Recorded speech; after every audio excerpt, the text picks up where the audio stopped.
Good evening. For those here with us tonight in the chamber and also those watching us remotely, I want to welcome you to our December business meeting, and thank you for taking the time and having the interest to participate with us. Anyone who would like to have an agenda, they're to the right of the door just outside on the table, and if you're watching remotely, you can get an agenda at athens-clarkecounty.com. Any of you here that have a cell phone or other electronic device, would you please turn them to off or to silent? There'll be 4 opportunities tonight for public input, and I will let you know as each opportunity arises. The first one will be on items 1 through 8, which is our consent agenda, then 10 through 21, which is old and new business, and then there'll be one final opportunity at the end of the meeting for anything that's not on tonight's agenda. The rules of the commission allow 3 minutes for each speaker. There'll be a light on Ms. Spratlin's desk, and there's also one there at the podium that you can kind of glance at that will let you know how your time is coming along. And at 2.5 minutes, the light will turn yellow to let you know you've got a half minute left. So please have your remarks finished so that there'll be no need to interrupt you. And I'd also ask that there not be any cheering or any kind of demonstrations to let everybody that's at the podium be comfortable and show respect to them. If you brought handouts and you wish to share them with us, if you'll hand them to Mr. Berryman, our attorney, he'll be glad to share them with us. We will, before we begin our business meeting, though, we've got 2 new people that we would like to introduce to you. Mr. Williams, would you like to make those introductions? Yes, thank you, Mayor. And I'm very pleased to present to you 2 of our newest department directors. And we've been very fortunate to continue to attract talented professionals to this organization. I'm very pleased that they've decided to join us. And I've asked them to come here tonight and say a few, tell them a little bit about themselves to you and the citizens on television.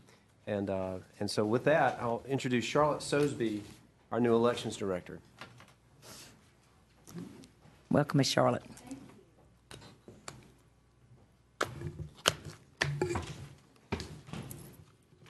Thank you, Mr. Williams. Good evening, Mayor Denson and council members.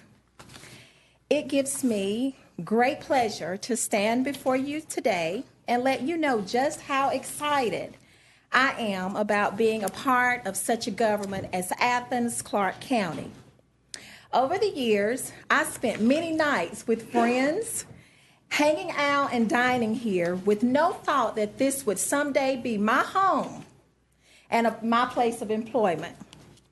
I come to Athens-Clarke with 27 years of love for the process of elections and voter registration, and with 10 years of leadership and management. Not to omit where I received majority of my training and management and where I first established my joy for the job itself, I give recognition to Hall County Commissioners and Hall County, where I was born and raised. I would also like to mention the big shoes I will fill and the shoulders I stand upon today of the former Director of Elections and Voter Registration, Gail Schrader. Please know that I look forward to working with and meeting the other colleagues of Athens-Clarke County, whom I hope to refer to as friend in the next coming weeks. I also look forward to meeting the 200-plus dedicated poll workers who have diligently and successfully assisted us in the 2016 elections process, under the leadership of Cora Wright, who served as interim director and served well, I might add. To mention my staff, I am hosted with a trained and dedicated staff of workers who have held down the fort until my arrival, and not to forget the wonderful Elections and Voter Registration Board, whom I had the opportunity to meet earlier today. If you cannot tell by now, I am excited about choosing Athens-Clarke County. And I'm even more excited that Athens-Clarke County chose me. During my interview, my city manager, Mr. Blaine Williams, and his team exemplified such a spirit of excitement that I left this county wanting to be a part of it. Not to mention the spirit of unity and pride I have seen through so many since the announcement of my hiring. But wait, let me not forget about UGA, not to mention my love for University of Georgia. Mayor Denson and council members, thank you so much for having me today, and know that I am so grateful to God and very proud to hold the position that has been afforded me as the Athens-Clarke County Director of Elections and Voter Registration. Thank you.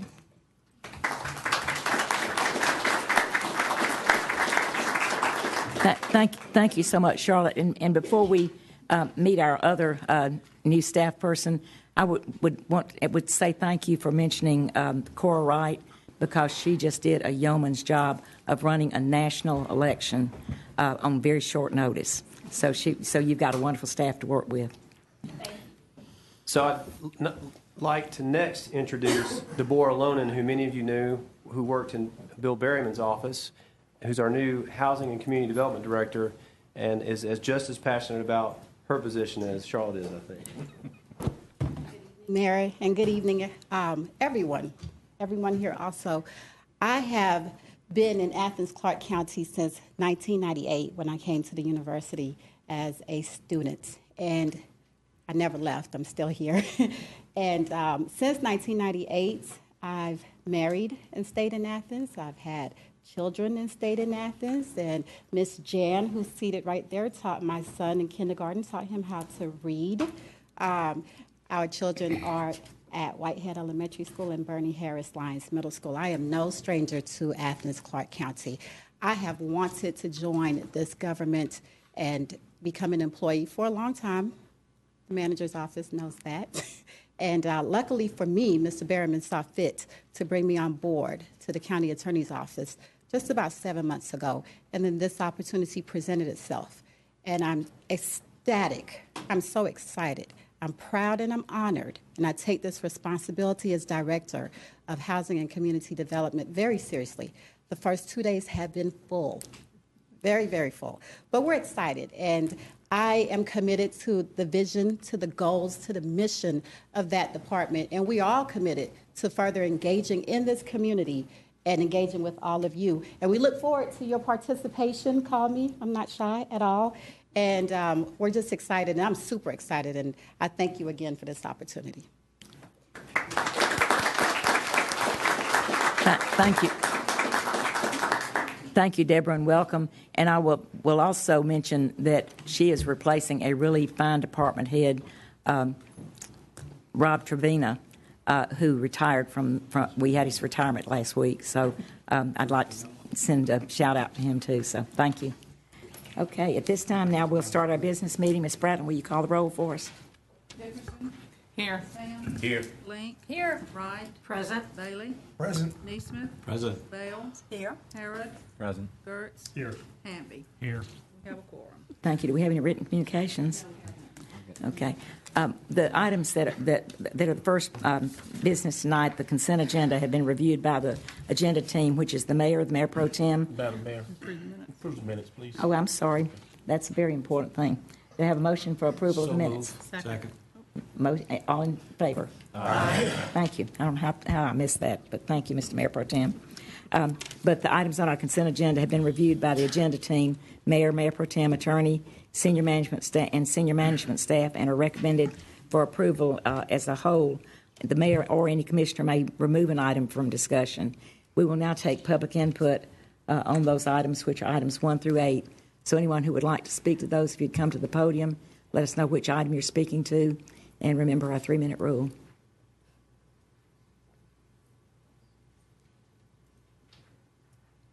Is anyone coming to the agenda? Okay. I wasn't sure whether y'all were trying to get out. Okay, we'll come behind the rail. Would any commissioner like to remove anything from the consent agenda? Okay, seeing none, do I have a motion? Madam Mayor, I move for adoption of the consent agenda. You have ordinances, Mr. Bierman.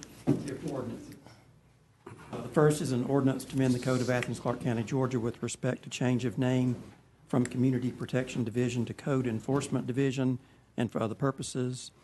The second is an ordinance to amend the Code of Athens-Clarke County, Georgia, with respect to establishment of all-way stop traffic control at the intersection of West Hancock Avenue and Harris Street and for other purposes. The third is an ordinance to amend the FY2017 annual operating and capital budget for Athens-Clarke County, Georgia, so as to provide grant funding, if awarded, from the Georgia Criminal Justice Coordinating Council for personal service and operating expenses for domestic violence case supervision and for other purposes. And the fourth is an ordinance to amend the FY2017 annual operating and capital budget for Athens-Clarke County, Georgia, so as to provide grant funding to the police department, if awarded, from the Governor's Office of Highway Safety for continued funding of 2 grant-funded full-time positions and related operating expenses for the Highway Enforcement of Aggressive Traffic Grant and for other purposes. That's all. Thank you, Mr. Behrman. I have a motion. Did I get a second? Yes. Okay, Mr. Neesmith is second. All in favor? Aye. Any opposed? Okay, now we'll move to our public hearing on recommendation from the Historic Preservation Commission, which is the designation and approval of the associated design guidelines for West Rutherford Street Historic District. Would anyone like to talk to us about that from the public? Okay, seeing none, we'll come behind the rail. And we do have an ordinance, Mr. Behrman. Yes. An ordinance to amend the Code of Athens-Clarke County, Georgia with respect to historic preservation, designation of the West Rutherford Street Historic District, including adoption of design guidelines for said district and for other purposes. Thank you, Mr. Behrman. Amy, did you miss the public input? We're going to back up and let you come speak to us if you'd like to. No, we'll hear from you. Yeah. Thank you. Hi, my name is Amy Cassane. I live at 526 Highland Avenue, and I'm here tonight to speak on behalf of the Athens-Clarke Heritage Foundation in support of the designation of the West Rutherford Street Local Historic District. I'd like to start by first thanking Commissioner Mike Hamby, for his initiative and efforts in working with the property owners and shepherding the designation from beginning to end. It's been one of the, maybe a little lengthy, but one of the most seamless and easiest designations I think I've ever been a witness to. The proposed local historic district is small, but it's still a very significant district. It's an outstanding collection of historic homes, and also it will manage to add a little bit for protection to the West Cloverhurst district. We still don't have that entire National Register district protected, but this will add another piece of that. I think it's important to remind ourselves in Athens-Clarke County why we do this. A clear statement of the benefits of protecting our historic resources can be found in the purpose statement of the Historic Preservation Ordinance. And I think it's important I'm going to read that in part because I really want to kind of refresh ourselves as to why we have historic districts. So the purpose statement says, in support of findings that the historic culture and aesthetic heritage of Athens-Clarke County is among its most valued and important assets, and that the preservation of this heritage is essential to the promotion of the health, prosperity, and general welfare of the people. And in order to stimulate revitalization of the business districts and historic neighborhoods, and to protect and enhance in order to protect and enhance local historic and aesthetic attractions to tourists, and thereby promote and stimulate business. And in order to encourage the development of financial and other incentives at all levels of government and the private sector that will serve to promote the preservation of historic resources.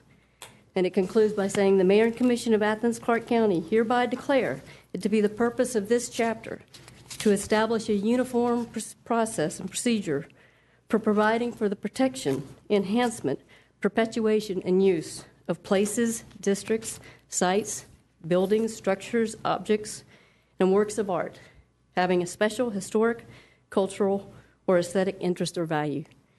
This ordinance was passed about 20 years ago, and I think that it has served this community very well. And, you know, our historic resources, I think sometimes we take them for granted. But this statement is unequivocal in laying out the benefits of historic preservation, both tangible and intangible. And so, despite processes that are sometimes not smooth, I believe that the county must continue to make historic preservation a priority and not be complacent or take our historic properties for granted. We need to commit to processes that work for all and improve those processes where we need to. And we need to continue to take steps like this one to pursue and promote the protection of our historic resources. So thank you very much for taking this step. Thank you. Thank you, Ms. Cassane. I'm glad we didn't miss you. Did anyone else misunderstand that didn't get to speak to the historic preservation designation? Okay, we'll come back behind the rail now. Bill, I believe you've already read the ordinance for us. And Mr. Hamby, would you like to say anything Sure, about I'll this? just say a few things, and certainly appreciate Ms. Kassane's comments about that. This was a smooth process, and appreciate staff's help with this process, and they were very helpful all along. Planning Commission, Historic, Amber and Brad both. And this was really an initiative that was driven as a result of the demolition delay, but it was driven by the neighbors around there who saw a need to help protect their neighborhood, and they took it forward and have been very patient with the process, and appreciate that. And I think it will be something that we'll be proud of for years to come. So certainly am glad that we include this to our already 11 historic districts for our county. So hopefully it'll be a good model for other districts to follow when they're faced with some decisions they have to make as far as how they want to keep their neighborhood together. So with that said, I will go ahead and make a motion to accept the resolution. Second. Have a motion and a second. Any further discussion? I think there's Yes, a ma'am. correction needed. I think it's correct. On page 43, section 3, the third line, shouldn't it say December 6, 2016, not 2011 on the resolution? I'm not Or sure. is that just happens to be the same day as today, 5 years ago? Which one are you, I'm sorry, I didn't. Section 3, line 3, on page 43 of the PDF. No, the design guidelines were adopted on December 6th So of it just 11. happened to be, okay, I didn't know if it was I'm just asking, that's why I was asking, so. I The know we had same design guidelines are going to be, for the other districts, will Okay. be adopted for this district. okay. And Commissioner Dickerson, I would advise that if you want grammar corrections, you would defer to Commissioner Harrod on that. He's always the one that, you notice he didn't say anything. You have Ben? Ms. Lynn? I just have a small question about the process. In order for this kind of designation to move forward, there has to be a survey by a certified historic preservationist, correct? I believe that's correct, yes. And I know that last year we put money in the budget to cover that. Was that money, did that go directly to this survey for this particular district? Is there any indication of how much that was? I could answer that. Maybe if you could get back to me. Sure. Yeah, I just wanted to clarify. I know that. we put about $15,000 into the budget, and it wasn't that much. Okay. Anybody else? Okay, all in favor? Aye. Any opposed? Okay, those of you out in the audience, this is the time that if you would like to speak to any of the items that are old and new business, which are 10 through 21, would be time to come and speak to us. Please give us your name and address, and let us know which item you're speaking to.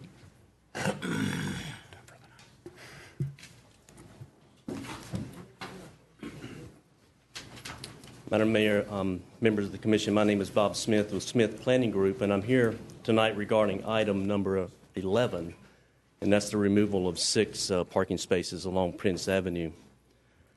As you all are aware, we've been working for the past several months on the redesign of this project at 1282 Prince Avenue. This has been a cooperative effort between the Transportation and Public Works Department, the Planning Department, GDOT, the surrounding property owners, and the store owners and shopkeepers along this stretch of Prince Avenue. As you know, the current design forces 100% of the vehicular traffic onto Yonah Avenue. Your vote tonight to allow the removal of these 6 on-street parking spaces on Prince Avenue allows vehicles to exit the site back out onto Prince Avenue, reducing the impact upon Yonah, Satula, and Park Avenues. This simple design change improves the quality of life for the Nobletown neighborhood, while at the same time increases the parking needs of the store owners and shopkeepers. As you have seen, we have gained the support of the residents of Yonah and have satisfied the concerns of the store owners. It's now up to you. A vote not to remove the parking spaces means the project proceeds as currently permitted, forcing 100% of the vehicular traffic onto Yonah Avenue. A yes vote improves this condition and benefits all the stakeholders. I'll be happy to answer any questions should any arise. Thank you, Mr. Smith. Anyone else wish to speak? If y'all would just come forward as one speaker finishes. Yes, ma'am. Hi, my name is Valerie Dickey. I live at 195 Bob Wages Road, Bogart, Georgia, but that's Clarke County Bogart, not Oconee County Bogart. I'd like to thank you for having me here today, Mayor Denson, and the committee, and I'd like to address the issue of the legislative review of 18, the review of animal control ordinance in relation to fencing and requirements. I'm the wife and caregiver of a disabled veteran. I do this full time for him. We have 3 beautiful pit bulls that are my husband's therapy dogs. They give him therapeutic relief with his symptoms of PTSD. When we moved to Clarke County, we bought a beautiful home and had a lovely fenced-in backyard. But what we failed to notice really fast is that our dogs were not being maintained properly in our backyard. My one dog can clear 8 feet just by jumping. So I did some research, and in finding that having installed a higher fence was going to cost me between $15,000 and $20,000, and that's having a higher fence installed and then having cement poured underneath it so they could not dig out. My dogs love to run around, and they are inside-outside dogs, but my fence was not keeping them in our property. So I did research, and I found that underground fencing was the most humane and safe way to keep my dogs in our backyard. I had it installed a little over 4.5 years ago, and I've not had any problems since. So with research on this new requirement, fencing in itself does not protect dogs. I know this from personal experience. My dogs have escaped and at one point were missing for 8 days. The biggest problem with fencing, like in my personal experience, is the homeowner is not aware of any flaws or unkept issues on the fence itself. It's extremely expensive and does not always guarantee keeping the dogs in the backyard. With the underground fencing, it works for different breeds of dogs. With pit bulls having a higher threshold for pain, you can change the degree on the collar so it can be set at a lower level for smaller dogs, or it can be set at a higher level for bigger dogs that are more spirited, that like to chase squirrels and jump over fences. So in closing, I just ask that you please take this in consideration, that if I don't have this underground fencing, I won't be able to maintain my dogs properly. It puts more stress on me, and it puts more stress on my veteran, who I just want to have home and healthy and happy. So if you could please take this in consideration, not changing the laws on underground fencing. Thank you. Thank you, Valerie.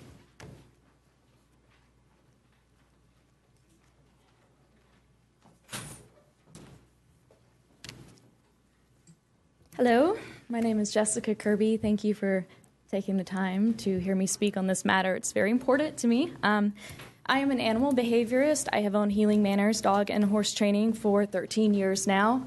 I have been the behaviorist and enrichment director of our own Bear Hollow Zoo for 5 years. I am a PhD candidate in animal behavior and anthrozoology. I did have to give up my position at Bear Hollow so I could further pursue my studies. Unfortunately, I do miss that place.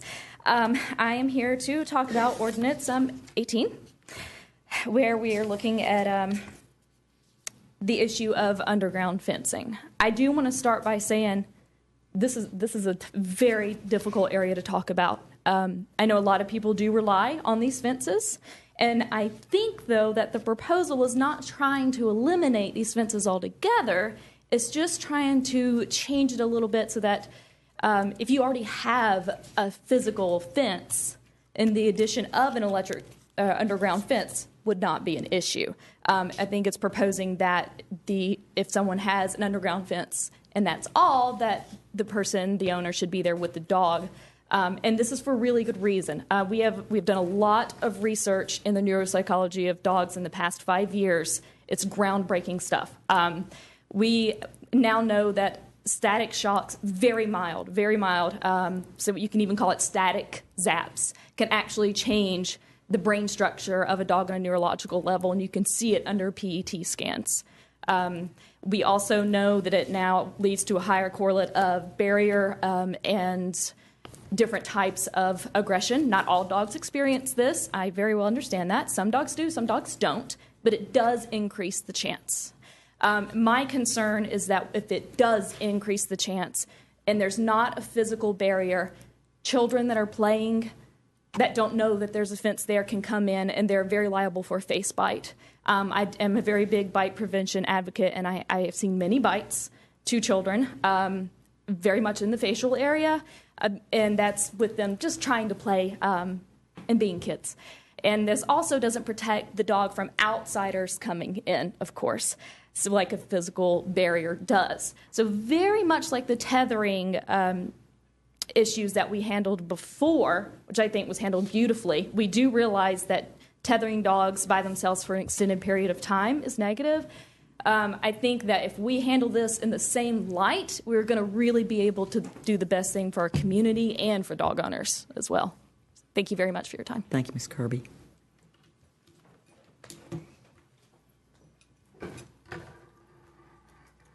Hello, my name's Jan Neubauer, and I'm a 41-year resident of Athens.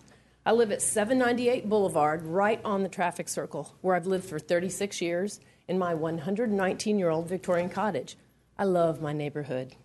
I'm also the grateful owner of an 11-year-old radio fence. That keeps me feeling secure because my family is safe. The only remaining members of my immediate family who have not passed away in the past 22 months are my 3 Weimaraners, Celia June, Maybelle Faye, and Carlisle Meyer, Junie, Feifei, and Lily.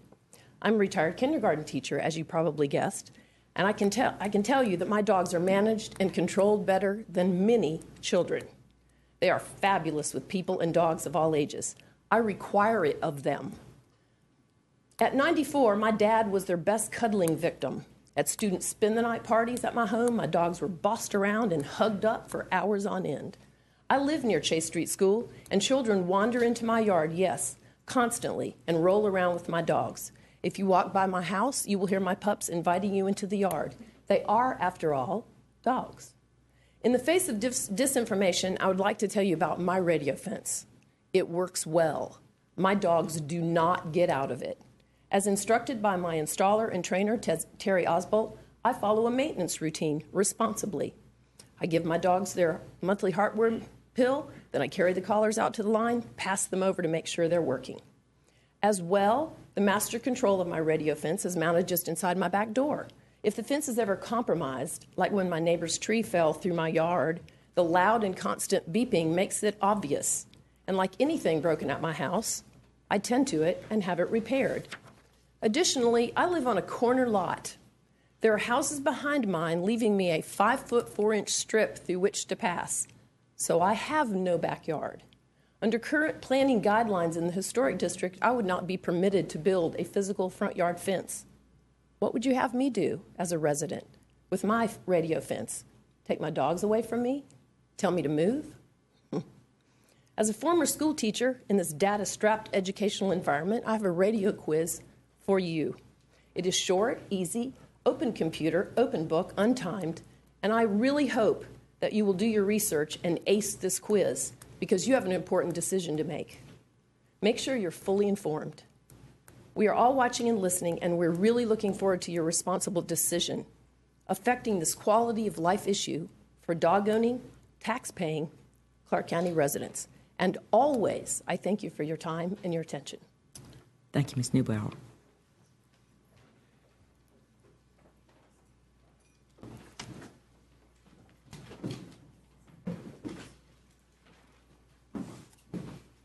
Thank you very much. You seem to sum up a whole lot right there. So I'll make this real brief then, okay? I've been here in my family since I was 4 years old. Lived in the same neighborhood, Clarke County. I'm John David Rash. My apologies. And thank you. And I've never done this before. So, my whole situation is my family's lived here since I was 4. I've been here and come and gone, but I have lived in 3 different homes in the same neighborhood. I do have 5 dogs, and now we're down to 1. Lost 1. But I have a back-end fence, and I got 1.5 acres, and I have the underground fence. Yet, my neighbors are very okay with that, and they can come over and join my dogs and come into my house and come over to my property, and it's okay. And I know that they aren't going to go over and disturb their children, which is 4 of them, and God bless Chuck, who is the anyway. So I just want you to know that this does keep, to me, my children. I didn't have an opportunity to have them. These are my children. They stay inside my confine, and everybody's welcome to come in. They don't go out, and they don't disturb. And other than putting a fence all the way over the top of my house, I don't understand any other way. So, with that having been said, thank you very much. Thank you, Mr. Rash.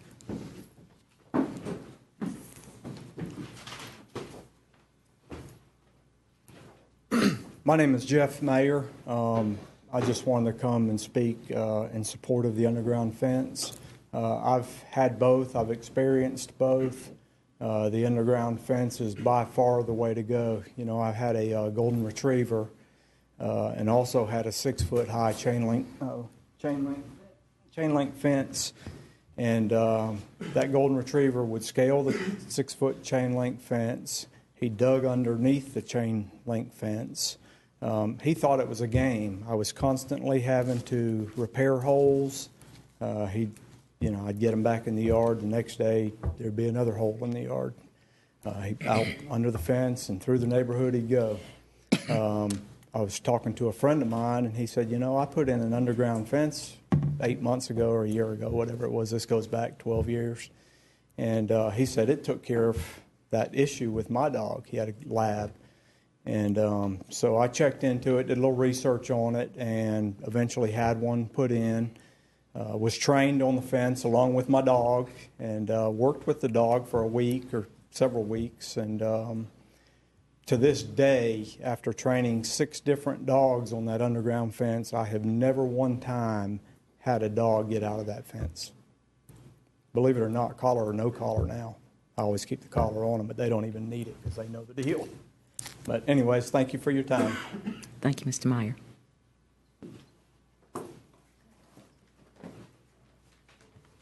Hi, I'm Denise Horton. I live at 815 Boulevard. I live catty-cornered from Jan and have for the past year or so. And I'll definitely say that the invisible fence, as far as Jan's dogs, her 3 Weimaraners are concerned, it extends so deep into the ground that they could never dig under it, and so high into the sky they could never get over it. It functions like a moat. There is no passing over it as far as they're concerned. So I don't think there's any question that it is by far the best containment system for an animal. And I'm glad you guys have been talking about, according to the paper today, maybe looking at this in some other ways. But what I want to say is whatever rules you have for a invisible fence or an electric fence should be the same rules for any kind of containment system. If you're going to say, well, you have to have people around or whatever, absolutely the same must be true then for a physical fence for just what the people were saying. Dogs can go over fences, under fences, through fences, and they can find ways of doing that. In terms of children and that issue, again, I would say that comes as a part of the overall having animals. Both the owner needs to know if that dog has any sign of aggression and deal with that and talk with neighbors and make sure that the neighbors understand, issues.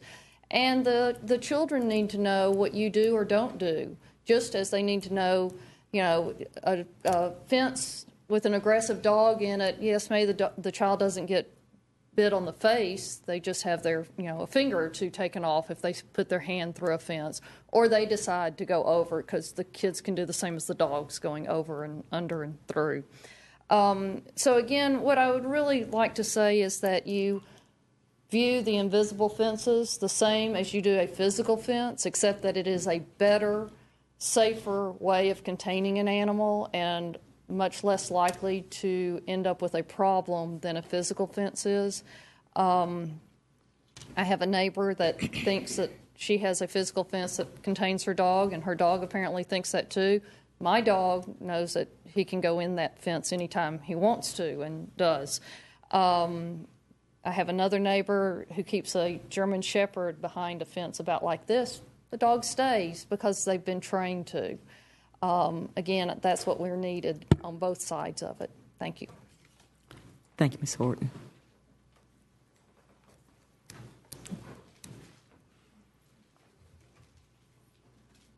Good evening. My name is Terry Oswald, 225 St. George Drive, Athens, Georgia. I came here in 1964, quite a number of years ago. And I love Athens. There's no other place like it. And I thank you all for your service and trying to keep us all straight. I'm a factory-trained installer for the radio fences. I've done 2,342 of these fences in 5 different states, so I do know what I'm talking about. Clarke County is maybe 23% of my business. We really reach out. The largest fence I've done is 35 acres. The smallest fence I've done, half the size of this room. So, you know, most people don't know how the system works, how these systems work. And I think you all think you do. All you know is the dog wears a collar and he gets a shock, basically, unless you own a fence. So basically, a copper wire is installed in the ground about yay deep in the designated boundaries. The radio signal, which is an AM signal, is broadcast wherever you dial it out to, an average of 3 feet. The collar, which is powered by a battery, receives a signal in the warning zone, and during the training process, if the dog tries to go over the boundary, we'll get a correction or a zap, like you say. After, and this is the truth, after 3 or 4 days, the dogs don't get any more zaps. They know better, don't they? Yes, it's over. My dog hasn't gotten zapped in years. And there's reasons for that. Let's see. I'll show you something that, if there's a stubborn dog and he wants to try to, they just don't do it, folks. They don't try to cross the boundary unless 2 or 3 things happen. And that's when the customer doesn't change the battery, the collar dangles too loose, or there's too much hair under the neck for these probes to touch. 90% of the time, 9 dogs out of 10 get out, one of those 3 things happens. And that's all in customer control. Oh boy, that yellow light went off. Anyway. Yes.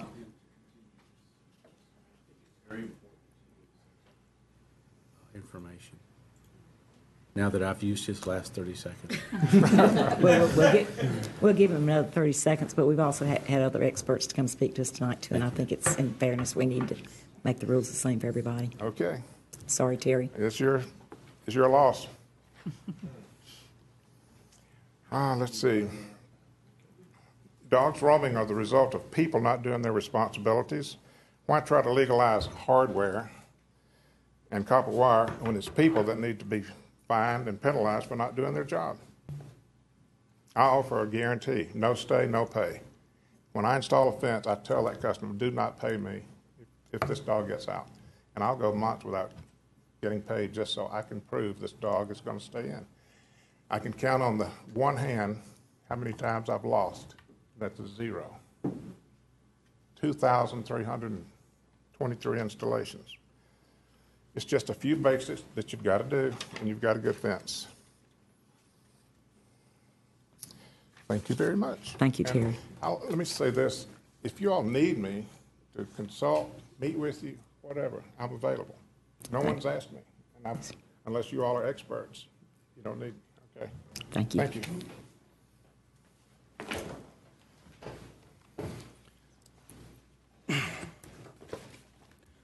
My name is R.E. Thornton. I'm a retired infantry officer Marine with 2 combat tours in Iraq and Afghanistan. I live in Arnoldville, but I have deep roots in the Athens area. I was born at St. Mary's Hospital over on Millage Avenue and attended Athens High. My family lived in Clarke County since before the war between the states. And before the Second World War, my grandfather was an alderman for the 4th District in the city of Athens. What happens in Clarke County often drips over into other counties. So I felt like I might come down here tonight and air this out a little bit. Honestly, I believe it's an outrage and an abuse of authority that this body is going to dictate to private property owners what kind of enclosure they might be allowed to use for their animals. There are laws on the books, both civil and criminal, to deal with animals that cause damage and injury. As the owner is the one that's liable civilly and criminally for these types of activities, he should be the one to decide what is best to control his property and his animal.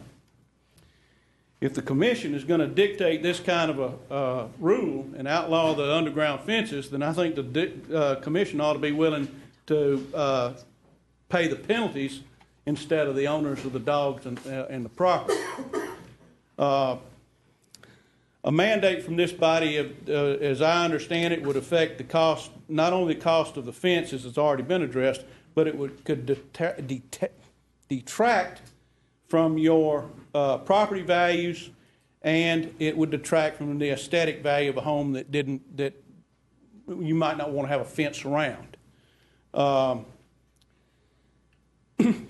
Radio fencing, to attack radio fencing makes no sense to me whatsoever. I've outlived quite a number of dogs, including pit bulls. By the way, most pit bulls are more like Petey from The Little Rascal than the things you see on TV. But I've outlived a lot of dogs, and I've used regular types of fencing, and I've used the underground fence.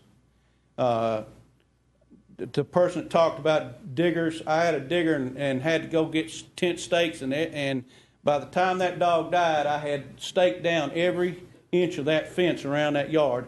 But the dog that I had in the underground enclosure never left his fence. I had an occasion where I was out of town and the fence went out, and the dog was being fed by somebody who came on the property, and that dog, even though the fence was out, the dog never challenged the fence. He never got out of the fence from the time that fence was installed until the day he died. And I urge the members of the commission to revamp this and not attack underground fences. Thank you. Thank you, Mr. Thornton. Good evening, Mrs. Mayor and council members. My name is Earl Williams. I live at 182 Hiawassee Avenue, and I'd like to thank the previous gentleman for his distinguished service to our country at the risk of wasting some of my time here. Terry Oswald here is indeed an expert you might want to take very seriously in months coming if a decision is not made too quickly with this. And I'd like to refer you to one notion here that I think might be going unchecked, and that is, what is the definition of a containment system? Now, coming from the 20th century into the 21st century and the digital age that we're in, if you can't see it, a lot of us older folks, not to date myself, if you can't see it, then it's not really there. So the question of the liability of someone wandering into somebody's yard would be unfortunate if something tragic did happen. But it's my understanding there are laws to handle that already, if I'm not mistaken, and be it trespassing laws or liability laws of the pet owner. So it's been suggested that possibility of signage being a method of forewarning the existence of a virtual fence versus a wooden fence or metal fence. And that would seem to be a middle ground a lot of us could probably agree to. But to say that the owner has to be present to make the containment system valid might be a mistake. And I would urge you all to take a closer look at the statistics here. For instance, in our neighborhood, in the Boulevard and Normaltown areas, they say it takes a village with kids as well as with dogs. There's been not one dog in the last, statistically, the last 10 or 15 years to escape from a radio fence, owner present or not present, in the whole time. And I want to say that from testimony of neighbors and such, in the last 36 years, there's been about 24 dogs, all of which have come from a physical structure when the owners were home, and were promptly returned kindly in a neighborly fashion. So there's that as well. In doing a little research in the background of the technology of radio fences as a virtual structure and containment system that one hopefully would consider as being equivalent as a physical structure, metal or wood fence. If I could suggest you look at the gentleman that invented the technology back in the 20s, Mr. Boyd of Knoxville, Tennessee, started a company that was responsible for cattle containment systems electronically. That's been the industry standard for agriculture nationwide and internationally. His son then went to take his business and apply that to canines. And you'll find that Randy Boyd of Radio Systems has recently retired with great success from that business and is now the Commissioner of Economic and Community Development for the state of Tennessee. So I think we've got a lot of credibility in favor of considering the validity of an electronic fence as something as equally viable as a containment structure, and hopefully the legislation and ordinances to validate and confirm that those are indeed the same things can be agreed upon by the council. Thank you for your time. Thank you, Mr. Williams. Anyone else wish to speak tonight? Okay, seeing none, we'll come behind the rail, and we will start with item number 10, which is our LMIG program, which is local maintenance grants for roads. Anyone want to open the conversation? Ms. Wright. Yeah, I applaud the moving forward of this application submittal to get some GDOT money for local maintenance improvement grants. I did have a question that I called the manager about and wanted to see if you could clarify the description of work from our packet. I think like 266 and 267, it lists some examples to go in for the grant, and I was hoping that he could give us some ideas about when we could learn before spring about if they do get paved and striped at that level of repair, what we might look at as adding bike lanes or anything that might be relevant at that time. Mr. Williams, can you address that? Sure. So the attachment number 1, which Commissioner Wright is referring to, several points to make. First off, we're in the middle of our rating system, and so I think it's our arterials and collectors are rated annually, and residential roads are rated every other year. And these roads definitely need some addressing. You see in the description of work that not all of these roads will receive all of those interventions, but they will receive some. Some will receive all. This is just a sample of the roads that we will bring back to you in the spring when you approve the annual pavement maintenance program. But there will be others added to it once we're done with our rating. As far as these are concerned, the traffic, unless there's some safety improvements identified in the interim, the striping will go back on these roads as they were, as it exists now. The creation of additional bike lanes, that really speaks more to, if we are going from 4 lanes to 3, if we're doing the road diet, those types of things. So I don't anticipate that with any of these, and we'll see which other roads make the list in the spring. Okay. Thank you. Thank you. Anyone else wish to? I have a quick question. From what I understand, we get LMIG funds, 2 pots of LMIG funds. One is specifically allocated for repaving, and another can be used for any kind of transportation improvement or a wider variety of transportation. Does this amount that we're getting, Does this represent the entire combination of those two sources of monies? I think this is their entire LMIG allocation based on the. Do you have any idea what the proportion is for the ones that are required for paving and the amount of funding that I'm not sure about could go to other things? About the second bucket, but I will point this out, Commissioner, that traditionally we underfund our paving program. You're correct in that there is some flexibility with some of the LMIG funds to do something other than road paving or maintenance. But in this case, this is all for just maintenance, and we still are short of what we ought to be doing to keep the roads up.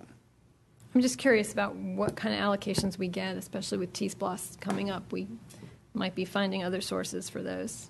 But yeah, if you could just let me Sure. know what that percentage is. Mr. Hamby. Sure. And I'm just going to piggyback real quickly on Commissioner Wright's comments about the striping and the bike lanes. I see Timothy Road from Atlanta Highway to Epsbridge Road is on here, and I know certainly Timothy Road is a little narrower than most roads. And Manager Williams, if there is an opportunity when we go to do this project to look at Timothy Road in the context of doing some restriping that could accommodate some bike lanes, I think that would be a real plus, because once you get to Epsbridge Road, there are bike lanes on Epsbridge Road. So it'd be a really good sort of a way to connects a bike network for that effort. So if there's a way to do that, I'd certainly, and I know a lot of residents around there would certainly appreciate that. And of course, that's all predicated on the width of the pavement, if there's sufficient width. Yeah. And if there is, that would be the opportunity to do something like that. So staff will definitely look for those opportunities. Sure, great, thank you. Any further comments? Do I have a motion? Madam Mayor, move for adoption of option 1, A, B, C. A second motion. Have a motion and a second. All in favor? Aye. Any opposed? Okay, we'll move on to item number 11, and this is for the removal of 6-meter parking spaces on Prince Avenue. Anyone wish to speak to that? I'll speak to it. This project has been in the works forever, it seems. It was initially proposed, I don't know, probably 6 or 8 years ago. And it started moving forward again about a year and a half or so ago. And the initial plan or project was for all of the egress out of this building to be exiting onto Yonah Avenue, which is a narrow neighborhood street with a blind curve and an incomplete sidewalk, and it's heavily traveled by pedestrians. It's a regular route for kids walking to Chase Street School, as well as to the preschool right around the corner, and also for folks who live in Boulevard walking to the bars and restaurants in Normaltown. So there was a lot of concerns about that commercial traffic. And our codes completely allowed for that kind of egress, and there seemed to be no solution. But there's been a reconsideration of the footprint of the project, and I want to thank Mr. Bob Smith, because he's always great to work with, and we're really lucky to have him in this community. He was brought in to address that reconfiguring of the project, and he came up with a plan that will add a second driveway to the project, which also kind of narrows the footprint of the building and kind of makes the building a little bit more in scale with the historic structures on that end of Prince Avenue. But in order to add that second driveway, there are parking spaces that need to be removed. And the folks who work at GDOT will tell you they would like to see all of the parking on that end of Prince Avenue removed, because it is dangerous, that front end parking where you're backing out into some pretty dangerous traffic. There's been a lot of negotiation with the business owners in Normaltown, and it's my understanding that they've come to an agreement that will allow those business owners their customers to use the parking deck. From what I understand, this is going to be an official notarized agreement. There's also been some talk with Mr. Smith has been in communication with the neighbors, the residents who own the homes on Yonah Avenue, about limiting the access from Yonah Avenue during nights and weekends. There's a potential for even greater traffic than the 800 cars per day that were originally going to be shuffled onto Yonah if there's also nighttime and weekend usage. There is a verbal agreement to address that. We are not voting on the actual projects itself. We are just voting on the removal of those parking spaces, which will enable those changes to the project. Removing those parking spaces not only allows for this solution, but it also opens up some street frontage for possibly moving a bus stop and adding a crosswalk and maybe a median or something, some kind of traffic calming, which there's a great need for in that area. And the bus stop in Normaltown is not adequately placed. The health sciences campus bus can't stop there. It's in the right lane, and it has to take a left turn onto Oglethorpe. So this project could actually kickstart some other improvements to the area, which are much needed. It's a rapidly growing section of Prince Avenue. And I really hope that, I know we had some communication from one of the homeowners about the need to readdress our codes. And I hope that, we can learn a lesson from this project and really take a good close look at our codes and see to it that we can address some of the nuances in our code where commercial projects abut residential projects and where negative impacts can be had on neighborhood streets. There's a whole lot of different balls in the air when it comes to it, when it comes to pedestrian safety, bike safety, aesthetics, quality of life. There's a whole bunch of things to consider, but we desperately, desperately need to take a look. And there's some places where just a little bit of tweaking can make all the difference. So on that note, I would like to ask that we approve this project. Second. Have a motion and second. Any further discussion? Yes, sir. I think it's fortunate that we've come to this point.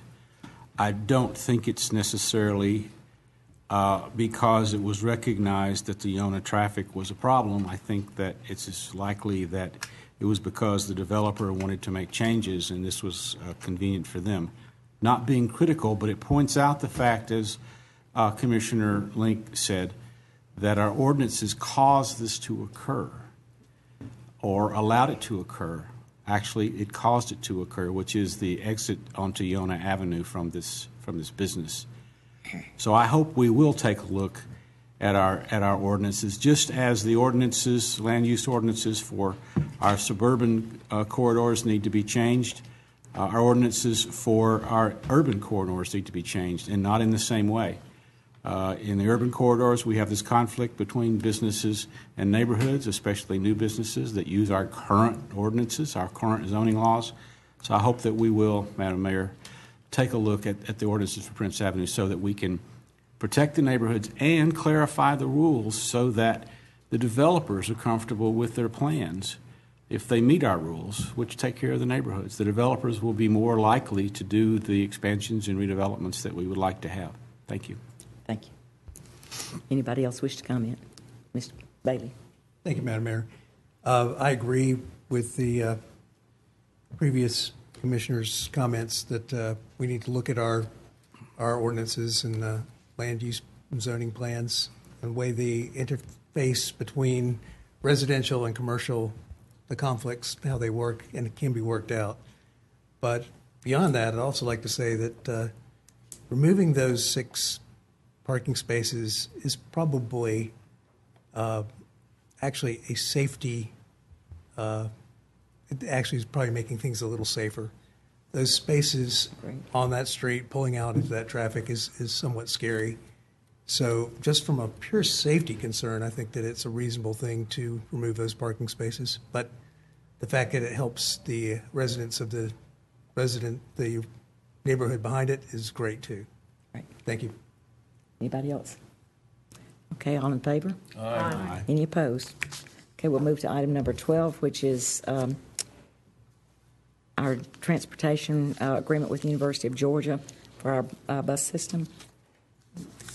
Anyone want to open that conversation or make a motion? I make a motion that we accept, I'm trying to look for it, is it A, B, C, D, and E? Am I reading that right? That's correct. Second. Have a motion and second. Any discussion before we vote? All in favor? Aye. Any opposed? Okay. We'll go to our North Oconee Rivers Greenway SPLOST project number 25, which is item number 13, the Easley Mill section. And this is to award a construction contract. Anyone discussion? I discuss that we go ahead and make a motion Okay. for A, B, and C. I'll second. Have a motion, second, any discussion before we vote? Just a little bit. Okay. This is great. We've planned and discussed and cussed this project for a long time, and I think we've got it in a really good place. I know the Greenway Commission fully supports it, and as you can see, so do I. Any further discussion? Mr. Williams? I'll just add, because there was some strike-through on your agenda item, but we did receive GDOT approval for the construction award. Great. Excellent. Okay, all in favor? Aye. Any opposed? Well, we're moving. Number 14, which is H.T. Edwards Learning Center Safe Routes to Schools Sidewalk Project. And this is a request to condemn right-of-way and easement at 1695 West Hancock Avenue. Mr. Gertz, and then I'll get Ms. Wright. I mentioned at the agenda-setting meeting that this really is going to help produce an important set of pedestrian links in an important neighborhood where there are children and adults who attend a myriad of programs at the H.T. Edwards Center. Not only will it be valuable for all of those users, I mean, honestly, it will be valuable for even the property owner in question in producing a stronger property for the residents of that one. And so while we don't do this very often, I think it's appropriate that we do here approve this condemnation of the right-of-way easement. And so I'm going to make a motion to approve option 1A and B. I'll second. Have a motion and second. Did you want to discuss, Ms. Wright, Ms. Link? Then I agree. There's a great deal of activity in this neighborhood amongst many locations. And, you know, the need for a sidewalk here is definite. I just have a quick question about lighting. Is there any potential for some lighting improvement? Because there's a lot of nighttime activity at H.T. Edwards, as well as at the churches, the nearby churches. And I know that little section near Minor Street is really dark. And what would be the process for possibly improving some lighting over there? Well, our streetlight program, the criteria for that are really meant for vehicular safety other than pedestrian safety. So there are certain criteria like intersections or cul-de-sacs or changes in the vertical or horizontal curve that warrant that type of So lighting. we have no recourse for pedestrian-oriented lighting. Well, we don't have criteria for selecting that type of thing, no. Mm-hmm. get back to you. But these funds are for. I know, I'm just Okay. curious. If you could follow up, maybe any recourse for that, that would be great. Ms. Wright, I'll get back to you, Mr. Gertz. Ms. Wright. Yeah, I just wanted to, if I understand the math correctly on here, the right-of-way that we have is just 3 feet from the curb in, and we need 7. So we're only condemning what we need to put the sidewalk in there and the easement for the construction of it. And so since we have some larger condemnation projects further down in the agenda, I just wanted to make sure that people understood it's just the strip that's necessary for us to complete it, because we don't have the right-of-way without this property to put the sidewalk in there. And of course, it completes the sidewalk, yeah, which is useless if you got gaps in it. So, Mr. Gertz. Just the briefest of notes about Minor Street. I mean, certainly I think there probably is some room for improvement, but given that there's going to be some enhanced version of the former West Broad Elementary campus that fronts on Minor Street, I would anticipate that the Clarke County School District will probably be looking at that question. Great. Mr. Kennedy. Just an observation, too, and just to piggyback on a statement. I mean, certainly if the criteria for streetlights is vehicular, as we start hopefully trying to move toward complete streets, it may be time that we look at that criteria and how that's determined. So just as a note. Okay, we have a motion and a second. All in favor? Aye. Any opposed? And in the next 3 items for those that are visiting with us tonight, they're basically they're all to authorize the housing authority to use eminent domain to acquire property, and these are friendly acquisitions that are to clear up titles. This is a little different from the one that we were doing, which was where we could not reach an agreement with the property owner for something that was absolutely in the public interest. And these are something, these last three are agreed to by the property owners as well as the housing authority. So item number 15, would anybody like to make a motion? Madam Mayor, I move for the adoption of option 1. I'll second that. Any discussion? All in favor? Aye. Item number 16. I think it's in my district too. Is that the one in my district? Yeah. I move for the adoption of option 1. I'll second that as well. Have a motion second. All in favor? Aye. And item number 16 is again an authorization of eminent domain for the housing authority. I'll move for the adoption of that. That's in my district. Okay, have Second. a motion. Second. All in favor? Aye. Okay, great. Thank you, guys. Item number 18 is the legislative review report on the animal control ordinances relating to fencing requirements. And Mr. Is this the who let the dog out ordinance? This is in your committee, Mr. Gertz. Would you like to open the discussion? Sure. This has seen several chapters continuing tonight, and we'll see if we can close the book on it or not. The first round of legislative review committee discussion involved some general discussion and then an interim report to the commission, very similar to what you see in the committee recommendation in front of us, that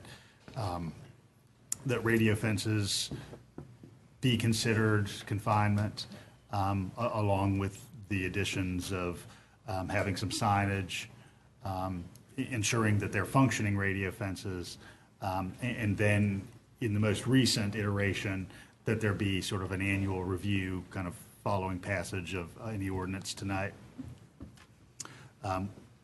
Once the commission had some conversation about that interim report, we went back to committee and fortunately for myself, had some additional time to consider all of the ramifications of what we might do, and differed somewhat personally with the committee approach, which I just embodied in my comments. Again, it would change the definition of an enclosure. And I think that definition of what an enclosure is at least part of what's at the heart of our conversation tonight. So historically, for decades now, in Athens-Clarke County, an enclosure was viewed as something that would not only prevent escape, but would also prevent intrusion. And so that was a critical element of what makes an enclosure. It's not just keeping the dog from escaping the property, but keeping something from coming in. And so under the committee recommendation, that intrusion component is gone completely, and some other considerations are given. Again, the committee recommends there be some signage and there be a certain functionality in the device or the product itself. Now, for my own thoughts about sort of how to approach questions like this, I mean, one of the things I think we always have to do as public policymakers is think about prevention. How can we prevent challenges from happening? And certainly I believe one way that we can prevent challenges from happening is setting up circumstances in which we would know that there may be some harm to human health or safety. Another thing we can do is always ask, well, what are the boundaries of rational expectations? Commissioner Harrod and I have proposed a commission-defined option. It would allow radio fences so long as the homeowner is present. Again, I think as somebody mentioned, much like our requirements for tethering. Under that commission-defined option that we've brought forward, it's rational that there would be some inconvenience on the part of a property owner. You couldn't go to the grocery store for an hour and leave your dog out. You couldn't go to work for the day. You couldn't go for the party weekend in Savannah and think, oh, well, I've got that door that'll let them in my back kitchen, and I've got plenty of food in the bowl, and I've got a tub full of water, and they'll be fine inside the radio fence. So all those I accept as inconveniences if the commission-defined option that Commissioner Harrod and I have presented would pass tonight. On the other hand, we know that based on the clear, plain-spoken language in front of us, if the committee recommendation passed, there absolutely would be and could be intrusion into the yard. Plenty of children aren't going to heed those signs. I don't know too many four-legged animals that are great English readers, so whatever signage we have there may not be sufficient. But I think it's a reasonable prevention we have in an area where we've got the smallest county in the state with 130,000 residents to say you can absolutely have a radio fence, but you've got to be present to use that. Is that a motion, Mr.? And so I'd make a motion for the commission to find option. I'll second that. Okay, we have motion and second.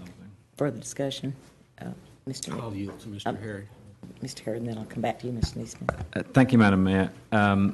So I agree with everything that Commissioner Gertz just said. I think it's important. There are several things that I would like to say, and I think the first is it's important to understand why this is in front of us right now.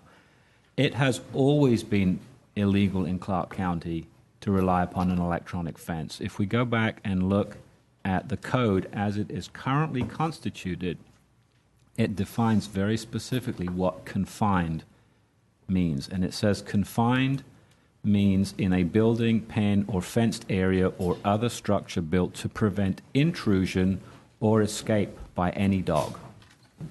So the reason that we are even discussing this right now is because of a decision that was made by our municipal court that appeared to interpret the law differently from how it, in my opinion, is very clearly written. So as far as I'm concerned, we could leave the law just as it is. Electronic fences have always been illegal in Clarke County. Now, I understand that a lot of people have put them in. They have done so in violation of the law. But based upon following what Commissioner Gertz has said in an effort to try to provide some reasonableness to addressing the situation, we are looking at the issue of effectively legalizing electronic fences. I personally am not a fan of electronic fences. We've had some people come down and talk about how they've worked great. I have dogs too. I've had dogs for 20 years. We had an electronic fence, and that was the worst expenditure of money I made in a long time. The dogs, we put it up, we put out the flags, we trained them, we did everything. If the dogs wanted, we put it around a pond. If the dogs wanted to get in the pond, the electronic fence didn't make any difference whatsoever. I think what's important when we talk about this issue is two things, as Commissioner Gertz mentioned. One is that our fundamental duty as a government is to protect the health and safety of the public. The second, though, I think, is we also, I believe, have a duty to protect the health and safety of animals. And I look at a number of bodies that are experts in this area. The American Kennel Club does not support the use of shock collars. The National Beagle Club of America says that invisible fencing alone is not suitable for beagles in most cases. The Humane Society of the United States says that electronic collars at best are unpleasant for your dog, and at worst they may cause your dog to act aggressively and even bite you. The Association of Professional Dog Trainers says that electronic training collars should not be used by novice dog owners or by trainers who are not properly instructed in their use. Use of electronic training collars can result in trauma to your dog and generally are not recommended by positive reinforcement trainers. The American Veterinary Society of Animal Behavior also is opposed to the use of electronic collars.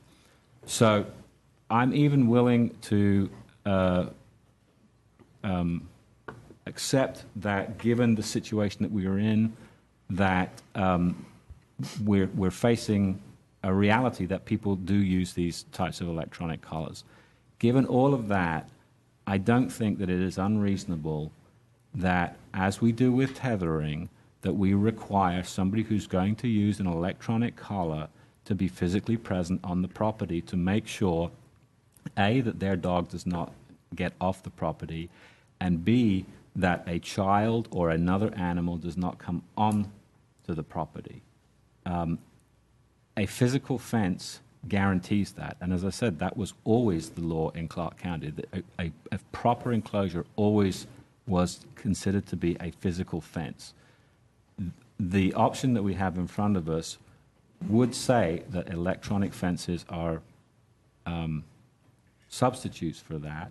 I have some concerns about that for the reasons that I've just mentioned, but I think what Commissioner Gertz and I have come up with is a reasonable compromise that will allow people to use electronic fences, but it requires some responsibility on their part, namely to be present when the animal is out in their yard and they're using the electronic fence. Madam Mayor? Mr. Neesmith, yes. First of all, I want to thank Commissioners Gertz and Harrod for the work that they did to find a reasonable, I don't know, I don't even want to call it a compromise. We'll call it a solution. I had great doubts, still have some doubts about the effectiveness of electronic fences, but thanks to the many phone calls and emails that I've received from people who have much more experience in this than I do, I've been swayed that this is a reasonable compromise. I also want to point out this is not a property rights issue. This is a public safety issue. It's not good enough to have laws that punish people for their dogs biting people. What's good enough is to prevent those dogs from biting people. It gives me no satisfaction to know that somebody went to jail because their dog mauled someone. None whatsoever. That's not good enough. So with that, I think I'm going to support this. Thank you. Mr. Bailey. Thank you, Madam Mayor. I, too, was very glad to see that Commissioner Gertz and Commissioner Harrod came to a compromise. I know that they were on different sides of the fence, no pun intended, on this issue. And it's good that they forged something, but I still think that our original Legislative Review Commission suggested ordinance is better. I don't think that requiring that the dog owners be home if they have a fence while the dogs, an electronic fence while the dogs are out in that area, I think that's too much to ask. I think it's too restrictive. So although I support the use of electronic fences, I think the commission-defined option is too restrictive, so I can't support it. Okay, I believe Ms. Wright was next. Oh, is it my turn? Yes, ma'am. I've been back and forth on this. Being on the Legislative Review Committee, every meeting I'd come in thinking one way and leave the other way. I'm still, Jerry, I'm still back and forth.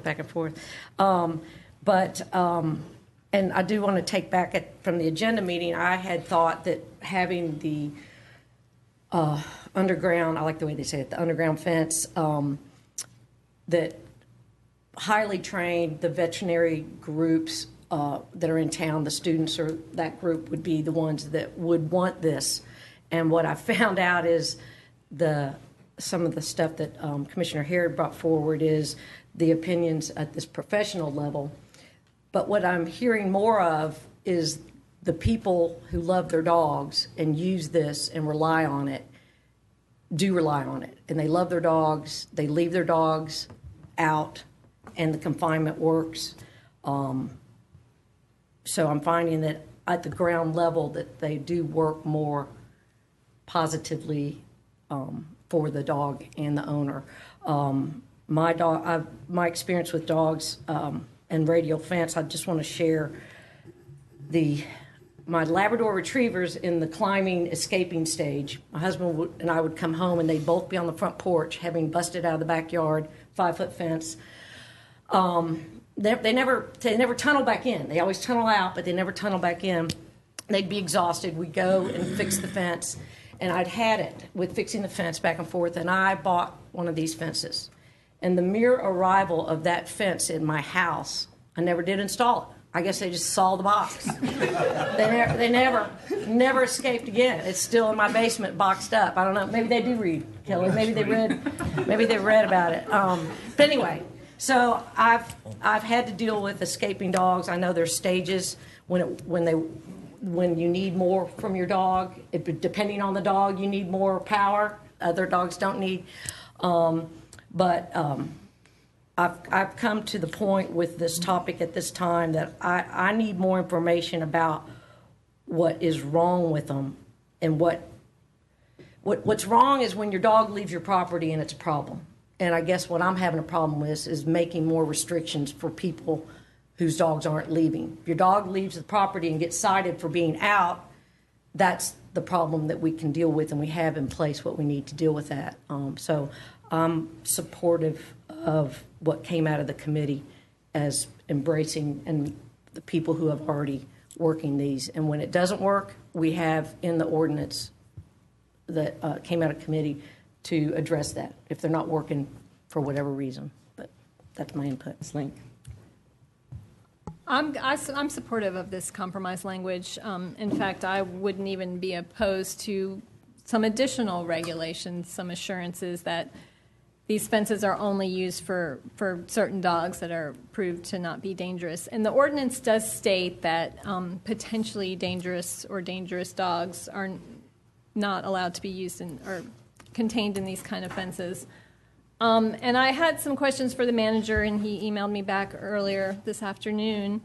I asked for the definition of potentially dangerous, and I'll just state that for folks out there, so they know that, that if they are uncomfortable with certain dogs being contained in this kind of system, there is a recourse. A potentially dangerous dog is any dog that without provocation causes severe injury or death to another dog or cat, except that a dog inflicts an injury upon another dog or cat when the dog is being used by a law enforcement officer to carry out the law enforcement officer's official duties, shall not be a potentially dangerous dog within the meaning of this definition. In other words, police dogs are exempt from this.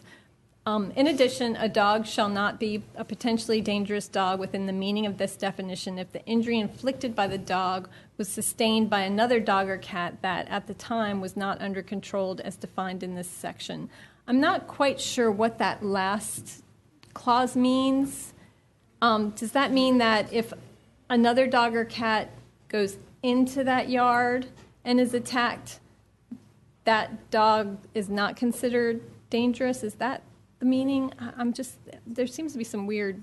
Well, we could certainly check with staff, but my interpretation of that is that, if a dog wanders into another yard and is attacked by the dog that's in that yard, you shouldn't consider the dog in the yard. Okay, so if a dog does the attacking in its own yard, it's not dangerous, but if it goes into another yard to do the attacking, it's dangerous. Okay. And then the second question I had had to do with this compromise language, attended by the owner. What specifically does that mean? And I'm told that it means the owner is physically present outdoors within sight of the animal and in a position to react if a problem arises. So I just want to clarify those definitions. I think there are still a lot of people out there who are, not comfortable with this idea. And I strongly feel that there are certain dogs that should not be allowed to be confined within these fences. I mean, their dogs are as varied as people are, possibly even more so. I have a dog that won't step over a pair of shoes on the floor to get to her toy box. But there are certainly dogs that will bolt through, they will scale 8-foot fences and tunnel under and bolt through shocks. But, I think having this option available for those dogs for whom it's appropriate is something that we definitely need to move forward with. Ms. Dickerson. Thank you, Mayor. I'm also a member of the Legislative Review Committee, and I participated in the discussions as well. And like Commissioner Harrod, I don't exactly agree to how we got here, but we're here now, and so we sort of have to deal with it. So a couple of things I'd like to note. Animal control doesn't have any formal means for tracking either electronic fence violations of dogs or traditional fence. So there's no way to know if when they pick up a dog, they're not keeping track of it. So there's no way to know if.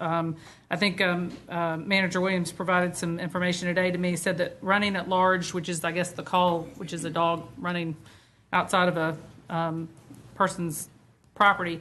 In 2015, there were 1,400 calls. In 2016, there were 1,300 calls. Of course, we're not done with this year yet, but there's no way to know, how many of those were from traditional fences or from electronic fences. There's also no way to know how many of those are repeat offenders.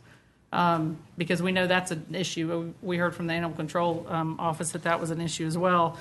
To me, it doesn't seem really reasonable to make any changes to this until we have more information. That's part of the reason we kicked the can down the curb a year, to sort of gather some more information about this, and for them to not only identify when the dogs, that are running at large, not only determining whether or not they're coming from electronic fence systems or traditional fences, but also where it's happening in our community. Is it a specific geographic issue?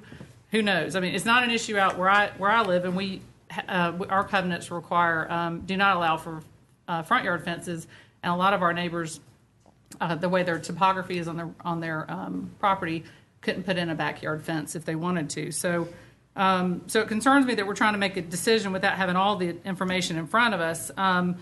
This ordinance would provide for some signage, which would be preventative, because if you go up to somebody's property and there's a sign, I mean, if I'm walking or jogging and I pass a house and I see a dog and I don't see a sign, or I don't know that there's a radio fence there and there's not a traditional fence, I may decide not to go that way. I have to make those choices.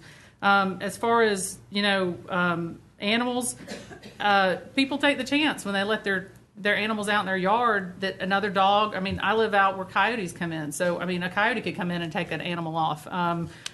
You take a chance, just like you do if you let your kids play in the front yard, that something's going to happen to your kids. So, I mean, those, it's hard to dictate that kind of personal responsibility, I would think. We also have remedies in there for people who don't contain their animals properly. There are punishments. I think it seems kind of unfortunate that we're trying to fix a problem that is a problem perhaps with just a few people, but make everybody else be responsible for just a few, and that concerns me.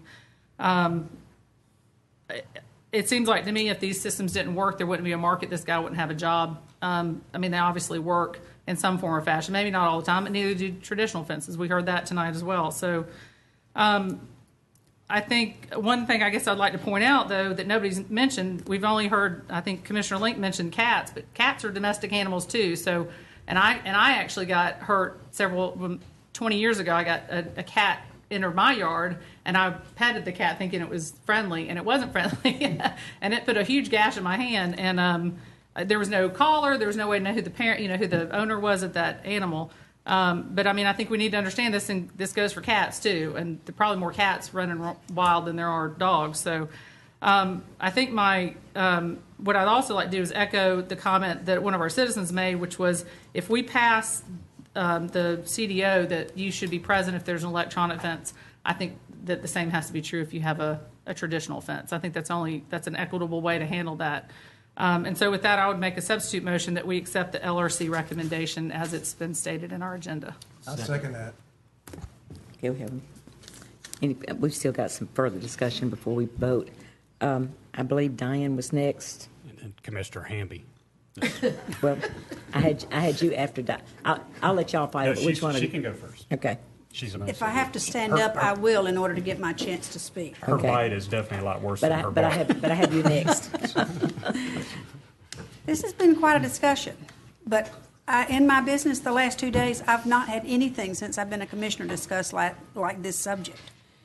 I think my concern is we don't have all the data, and that concerns me because this is a very serious, a very important for safety, for all of the above, for children, adults, and for the animals.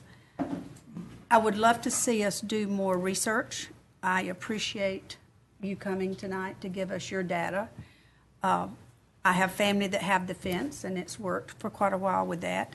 But I don't think it's fair to our community to make some laws until we have all the facts in and all the data in that will be best for our community, for safety, as well as for the people, as well as for the animals.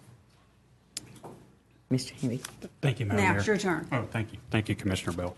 And I don't know why I feel like I'm in the twilight zone with this discussion or whatnot, but I wish we always do this with animals, and I always wish we were talking about something else besides this, but it's important, and it's important to a lot of people.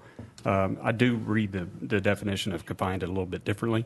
I think our judge read it a little bit differently as well when you look at other structures. I mean, certainly a lawyer could make the case that this type of fence is a other structure. It is something that needs to be put in the ground and whatnot. So I do have concern that we're looking at passing an ordinance that would impact a lot of people who have bought an animal for whatever reason based on their reading of this definition that it is legal and that they could put a electronic fence in the ground, and a judge has said so.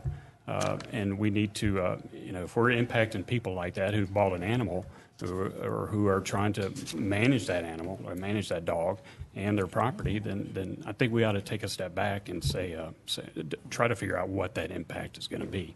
I mean, obviously, Mr. Oswald said he's got 20% of his business out of Athens. That's out of 2,000 homes, that's 400 people. That's a lot of people that we would be impacting there with this regards without any data. I had some other points, but I think I'll listen to Commissioner Neesmith and I'll remember what they were. Go ahead. I may have something. Get Mr. Neesmith, Well, then we'll come back to Mr. the word structure is from the Latin word structure, which means fitting together or building. So I agree. An electronic fence is things put together, which is what structure means. It doesn't mean it's above ground. It's just things put together. I also wonder about the definition of is it requiring them to be attending the animal or present? Which is it in this ordinance? Can someone tell me? Well, based on the traditional definition that Commissioner Link shared, that the person be physically present and able to react if something were to happen. So it doesn't necessarily mean that they're on the front porch watching the animal. The way that we've yes, they would be watching the animal. Well, that causes me some concern. I believe that presence should include that they're at home, because, yeah, I certainly do. So I have a pause now about this commission-defined ordinance. I'm not so sure that's the right way to go. I have become convinced that these electronic fences, when properly installed and maintained, and the animal is trained, they work. So I was going to say that people need to realize that all these complaints about animals, let's say they're in the fence, but the person's not home, those are complaint-driven. Animal control is not going to go watching for dogs that are in yards that don't have fences and give people tickets. They're going to do that if the dog is a problem.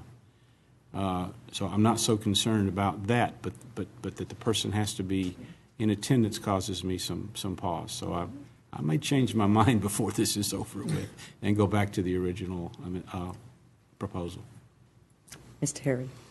Thank you, Madam Mayor. I don't intend to say much because I think everybody's pretty much made up their mind, but I think in the current code, the important question is not to discuss about structure, but it's the second part, which is built to prevent intrusion or escape by any dog. An electronic fence only works on a dog that has a collar and is intended only to prevent that dog escaping a piece of property. It does nothing to stop another dog who does not have a collar coming onto the property. So the issue is not whether or not an electronic fence is a structure. The issue is whether that structure is built to prevent both intrusion and escape. That's how the current ordinance is written, and I'm baffled as to why the municipal court couldn't read the language in that way. But nevertheless, and to talk about having to treat electronic fences in the same manner as physical fences assumes that the two are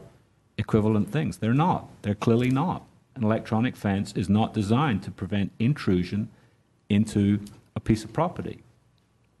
A physical fence is. An electronic fence creates pain for the animal. A physical fence does not. So to say that we need to treat physical fences in exactly the same way as electronic fences is to assume that they're the same thing, and they're clearly not. And then finally, on the issue of data, all of the professional organizations that I mentioned in my earlier comments have the data. They all say that electronic collars are cruel to animals. I'm done. Ms. Link. Yeah, I just wanted to be clear. There's an intention to revisit this in a year, correct? Is that part of the report? And the fact of the matter is we don't have the data. And there's really no means or no recourse for animal control to collect the data because this isn't even addressed in code. By enshrining this in code, that gives them the opportunity to begin collecting that data. So regardless of whether we adopt that commission-defined option or we go with it as is without the requirement that owners be attending, there will be an opportunity to revisit it in a year with some actual data. So, I mean, I don't feel like it really matters one way or the other, other than, the additional safety measure of making sure that the owner is attending at the time that the dogs are in that confinement. So we will be revisiting this, so there will be an opportunity to make any further tweaks, and I feel like there probably should be further tweaks. Mr. Hamby, you asked to be recognized again. Then we'll get to you, Sharon. No, I was just going to talk about the health of it. I mean, certainly the point was raised about a fence. I mean, and intrusion. I mean, if a dog is out and goes on somebody's property, why should that be that other property's responsibility? I mean, that's the issue here too. I mean, certainly the dog who's out, who may have gotten out from a fence, a regular fence, has gone onto somebody else's property, and it's almost like, if I go onto somebody's property and I'm intruding on their property and slip and fall, am I liable, or is the homeowner going to be liable for that process? And certainly we can look at the professional organizations, but we, here in Athens, and we've done this here recently, we like to see what works best for Athens. We've already brought up several points as far as what we need to look at tonight with traffic lights and LMIG stuff. And that's what we do. We figure out what works best for Athens. And what I'm hearing from people that I represent, and I'm sure you are too, that they have relied on these systems that have worked well for them. It's worked well to help manage their dogs, and it's worked well to keep them in the fence. We all are on these listservs, and we see dogs getting out all the time. And I used to have a dog, and I mean, it stayed in the house with me. It was confined. Probably got tired of me, but I mean, run away. I mean, for those who are advocating behind the rail for this, if you have a dog and you have a fence, has your dog ever gotten out of the fence? Is what I would wonder. No. Well, Ms. Dickerson, yes. Yeah, I guess a couple things. I mean, I would venture to guess there's probably animal lovers out there who would say that a traditional fence is inhumane because the dog should be able to roam free and do whatever. So I realize, I'm not trying to be flippant. I realize shocking a dog is terrible. It sounds like to me, I don't have dogs, I have cats, and they're inside because of where we live, because they would get carted off by something, most likely a coyote.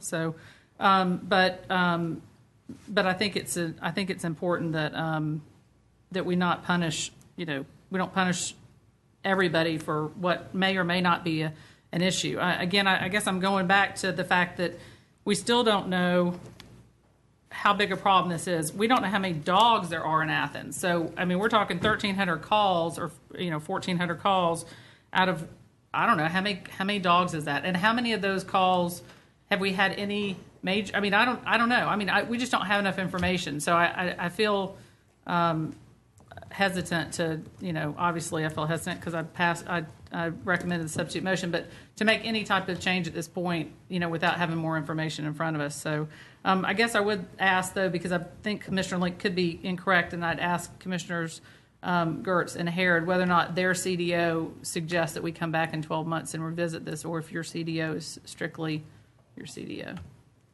as it's been presented. I'm going to get out of order on people that ask to be recognized, but Mr. Gertz, I think, needs to answer that. So, I'd support a review within 12 months. A couple other points while I have the floor. And I think we know that in any system, in any design of any mechanism that's ever landed or come from this planet, there are going to be some flaws, and we know that. And we know there are going to be human errors, and that's just systemic in everything that happens. However, it's one thing to say there may be a human error, that individual doesn't shut the gate, and some inherent design flaws.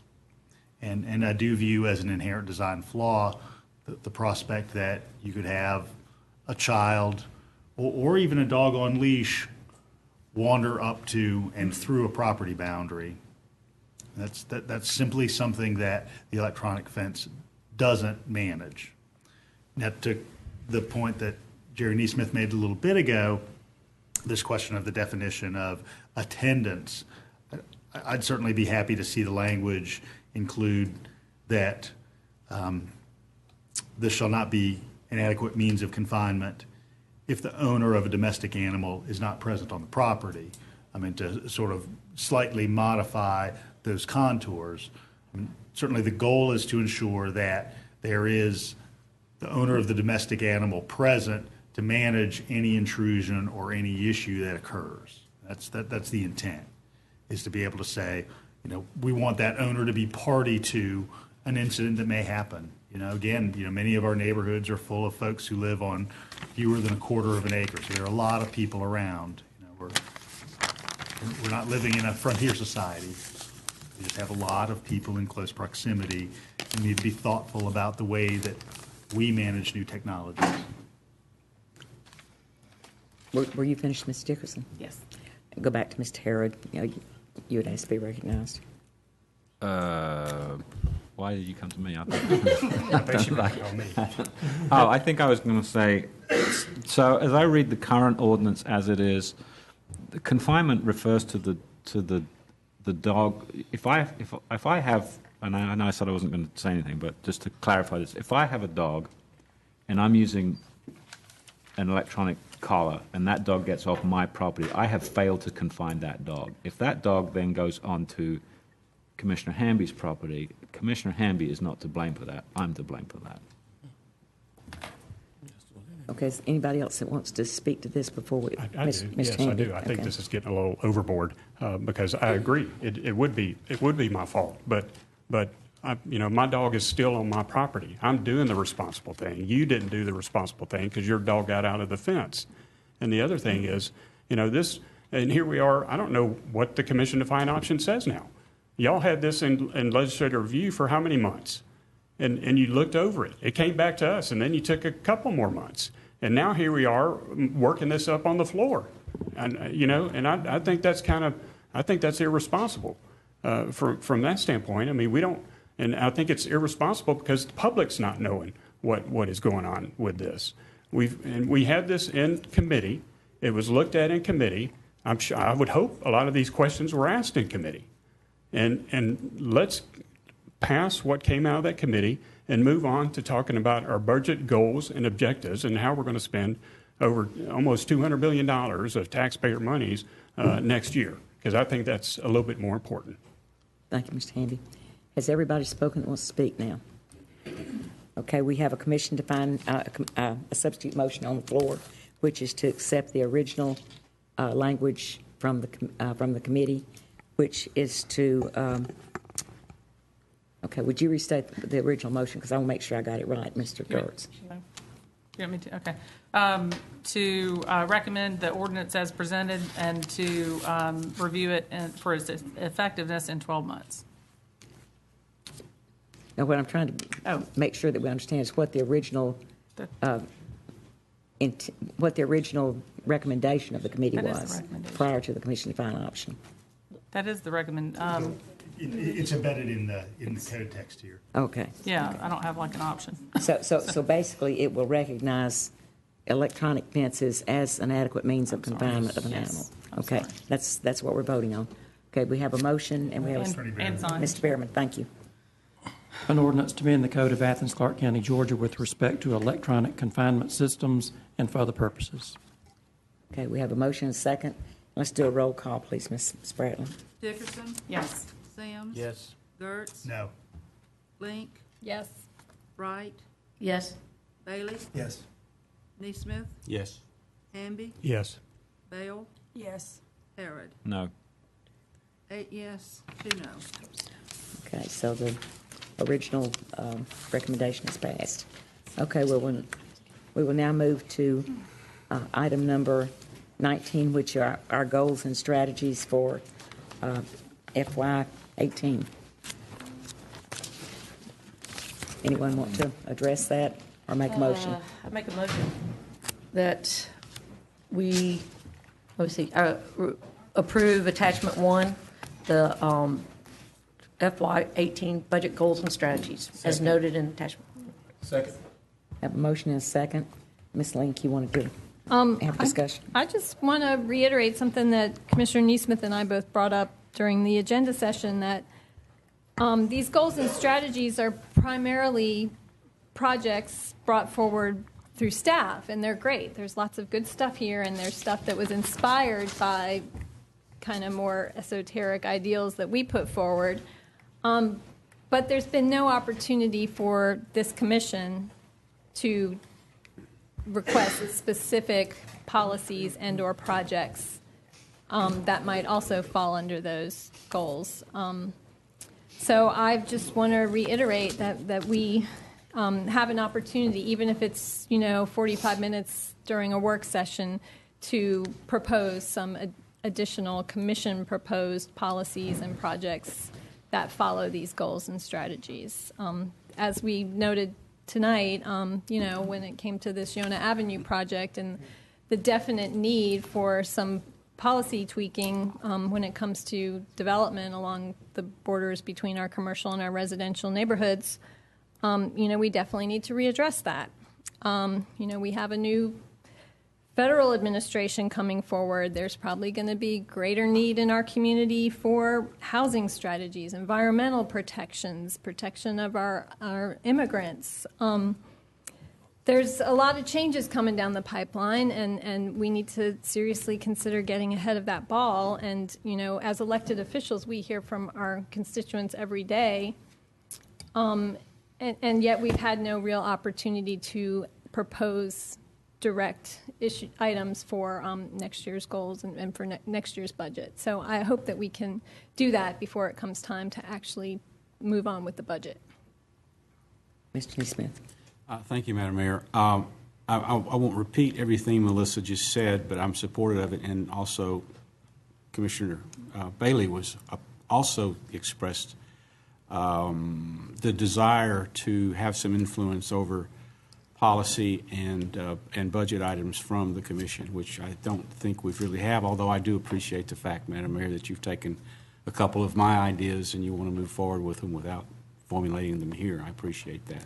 And I will tell you that I share some of the same concern you do, Ms. Link, related to some protections where commercial and residential properties abut each other, and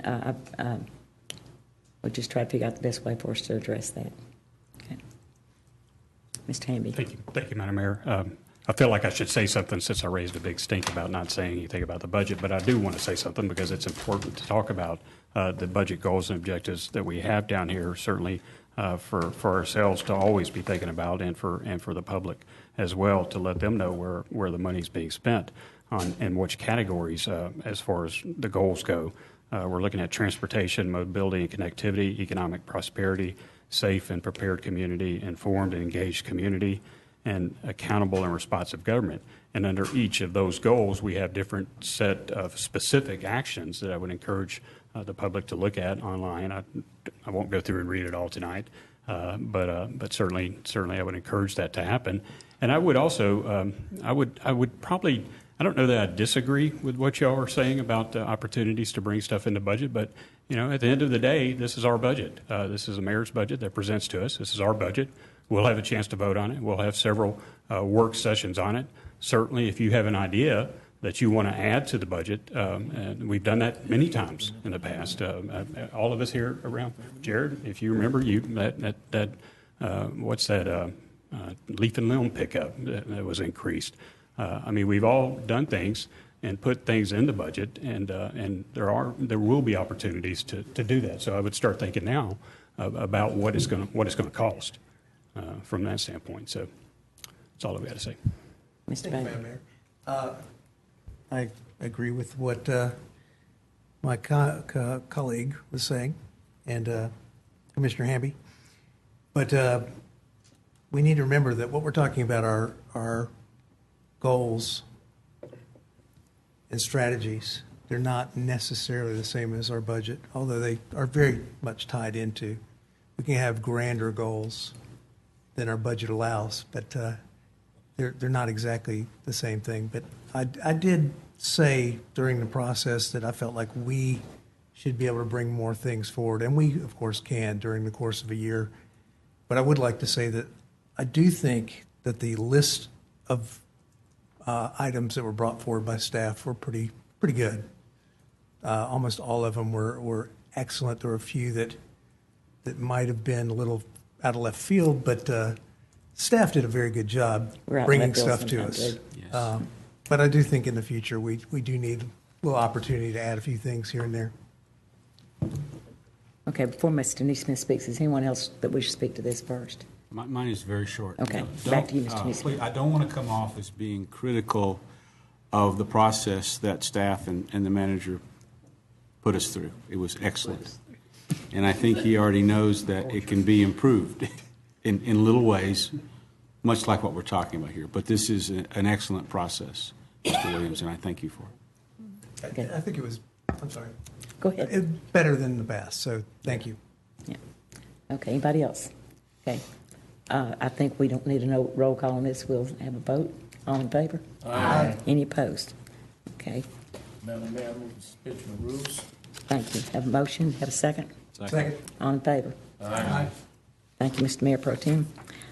Number 20 is our proposed implementation of water conservation measures.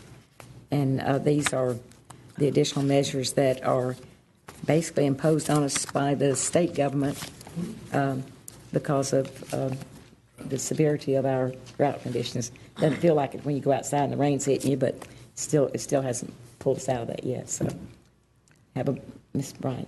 I make a motion for 1. Second.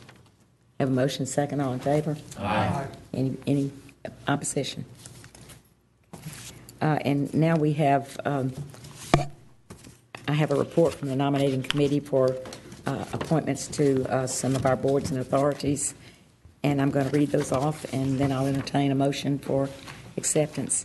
For the Athens-Clarke County Industrial Development Department, Authority is Kenneth Paris for a 2-year term expiring on 12/31/18. The ACC Library Board, Julie Darnell, 5-year term, will expire in 21. Alice Hunt, 5-year term that expires in 21. Excuse me. Alice Ritter, a 5-year term that expires in 21. And Marty Winkler, a 5-year term that will Partial term. Is a partial term, which expires in 17, 12/31/17. Board of Elections is Charles Napper, is being reappointed for a 4-year term, which will expire in 2020. Jesse Evans, a 4-year term expiring in 2020. And our Board of Health, Patricia Moore, for a 6-year term, which expires in 2022. And Betsy Pless, for a term which expires in 2022. Madam Mayor, I move for adoption of the nominating committee's report. Second. We have a motion second. All in favor? Aye. And I would like to thank all the many people that were interested. We had in excess of 50 people that applied for appointments to boards and commissions, the most I believe we've had since I've been here in the 6 years.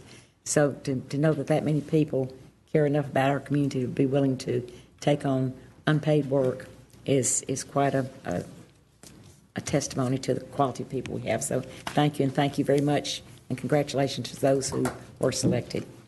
Okay, we'll now go to our citizen input. To anyone who wishes to speak to us about anything that was not on tonight's agenda.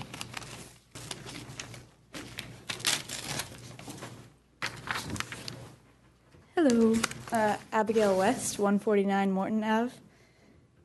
So today I attended the UGA Sustainability Summit, where Kevin Kirsch, in delivering this semester's Sustainable UGA update, talked about the importance of small actions in accomplishing great things. We make small decisions all the time that we may not even think about, but that have an impact far beyond ourselves. How many paper towels do you take to dry your hands? Do you bike or drive to work?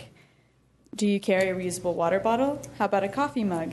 And don't even get me started on reusable bags. I'm a person who thinks about these decisions all the time. Just today at the summit, I saw there was coffee during the break in some of the faculty presentations. And while I was tempted by the sweet aroma, I didn't have my reusable mug or mason jar with me, and I reminded myself of the decision I've made not to use single-use cups. However, I consider myself privileged to be able to make that decision. Privileged because I have the resources to have a nice reusable travel mug, because I've been taught about the environmental consequences to my actions, and really just because this is something I can even worry about and that I don't have much bigger worries of security or health in my life. I accept that the reality is that many people don't want to have to think about climate change and the environment every time they turn on their cars or take the plastic bag handed to them at the store. And for that matter, not everyone can afford the time because they're facing much bigger challenges in their lives. Madam Mayor, you acknowledged these difficulties when we met and talked earlier this year, and let me make it clear that I hear you. However, I think a plastic bag fee is the perfect example of a small action that can lead to accomplishing something great. A small fee on plastic bags does not stop people from using them. I'm not going to pretend that it does. Rather, that it encourages people to take the small step of thinking twice about the implications of the choices they make.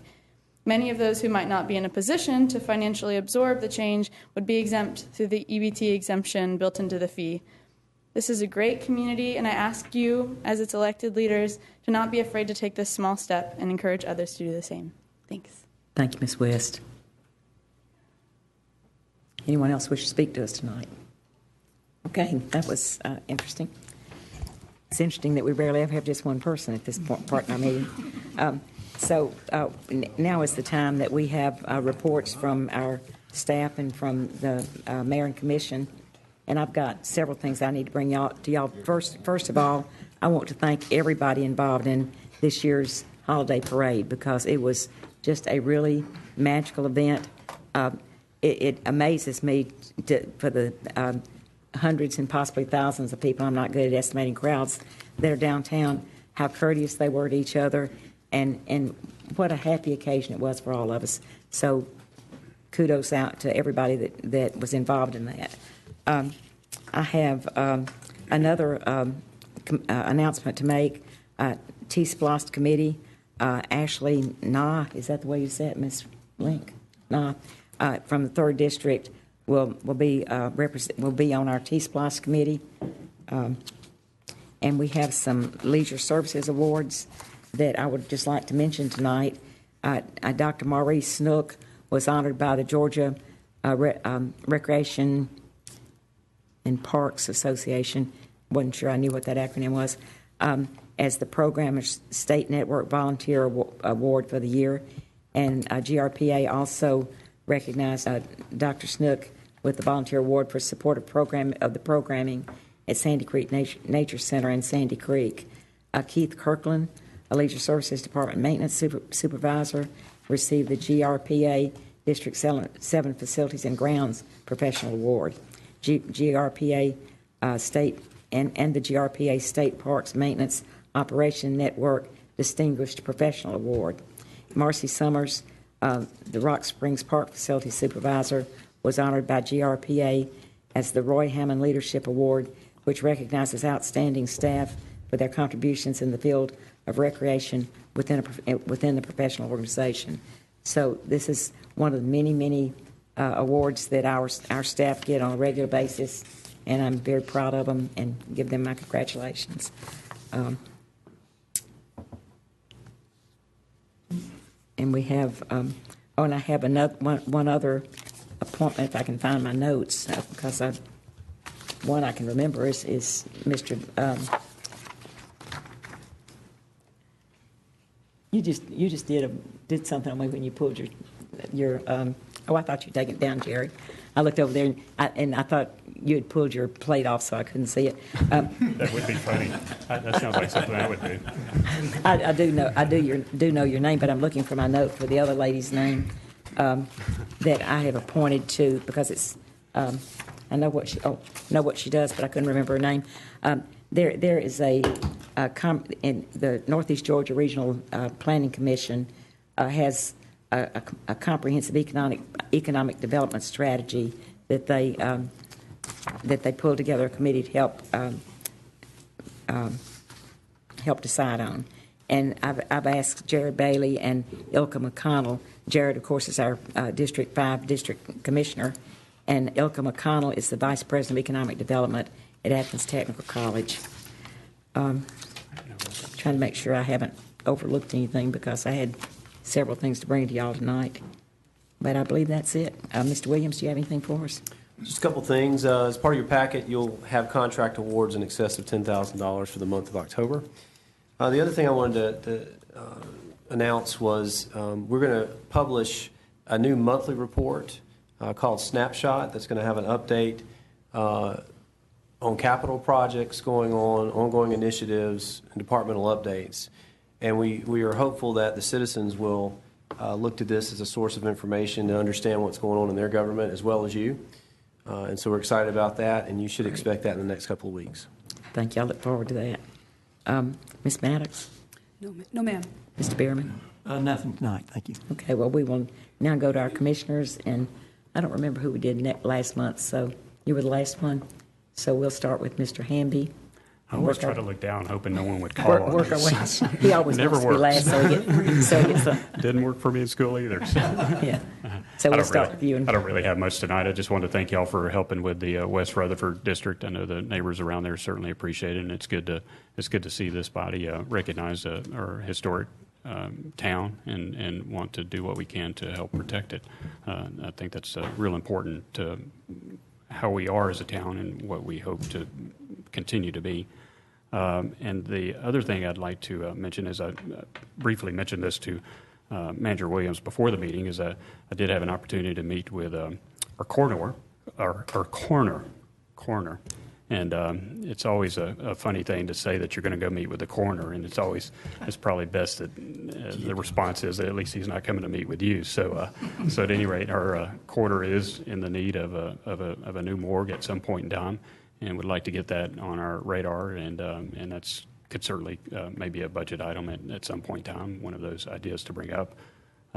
So we need to keep the coroner happy, and you never know when I might need him. Hopefully later rather than sooner. When you need him, you're not going to really worry about it. I guess not. Ms. Bell.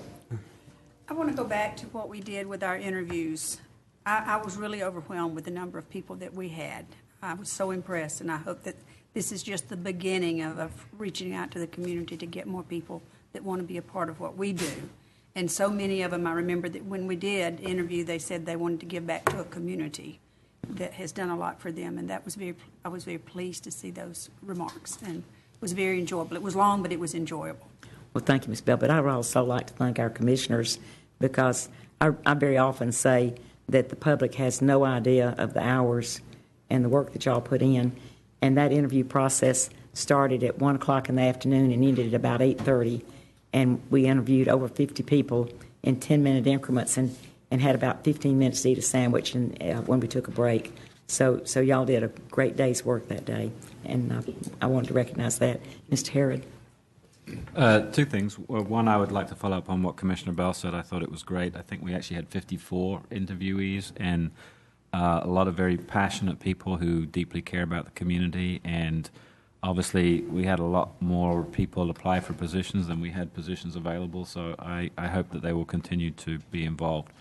The second question I had is actually relates to, and I don't want to keep beating a dead horse here, but what we passed this evening in terms of our animal control change, and I do have a question for our attorney. So the amendment will go into effect as soon as the mayor signs off on this, but it does, what was passed tonight does now require signage for people using electronic fences. When will they have some grace period in which to put in signage, or how does that work?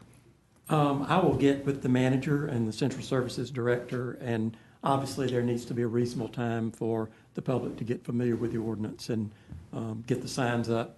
So I think in any sort of citations, there probably won't be citations for some period of time, and we'll figure out when that will be. Okay, thank you. Ms. Tickerson.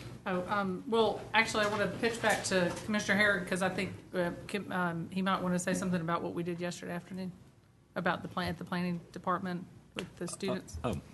He's the chair of the committee, so I thought he might. Sorry, I was focusing on something else. So Commissioner Dickerson and I and some of our staff yesterday spent the afternoon at the planning department with a group of really fabulous students from the university who've been working, their landscape design students, and they've been working, their project this semester has been to look at the Lexington Road corridor and specifically looking at the intersection of Lexington, Gaines, and Cherokee as a planning project, kind of a design project.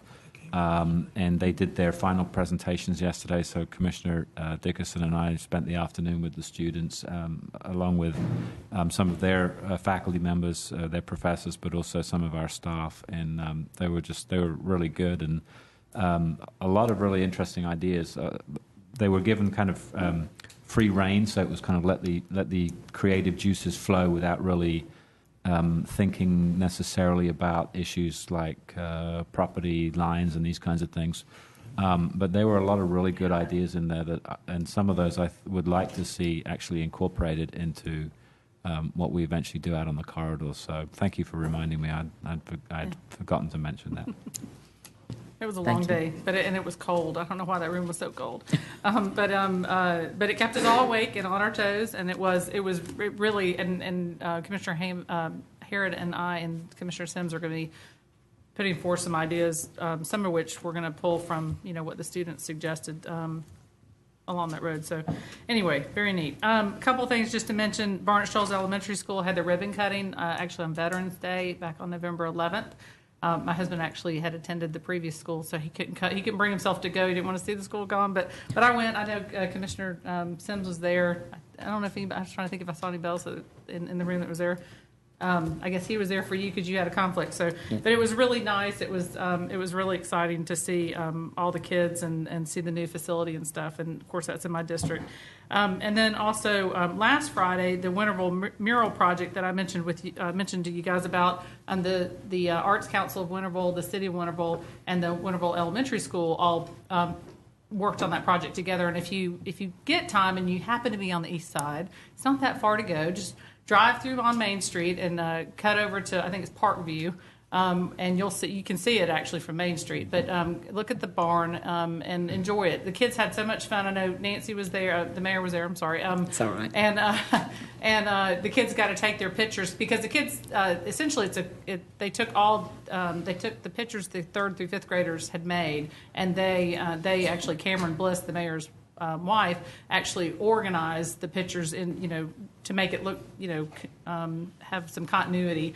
And then the kids took their pictures that day. They actually had a police escort from the school, and they walked. It was pretty funny to see all the cars behind them, but they walked to the school with their pictures, and they found their where their picture was on the barn. It was really neat, and they had such a fun time. And they took pictures and selfies with the mayor. It was pretty funny stuff. And there were some really proud kids there. Yeah, they were. They were and really, rightly so. It was. So anyway, that's all. Mr. Sims. As Ms. Dickerson said, I filled in for the mayor.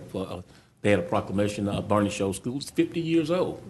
Didn't look a day over a year. A brand new facility will do that for you. Yeah. But it was really nice. The kids had a lot of fun. The student body, the student government, the young people were in charge of the program, which was really great to see. These young leaders being developed at the age of 10 and 11 years old.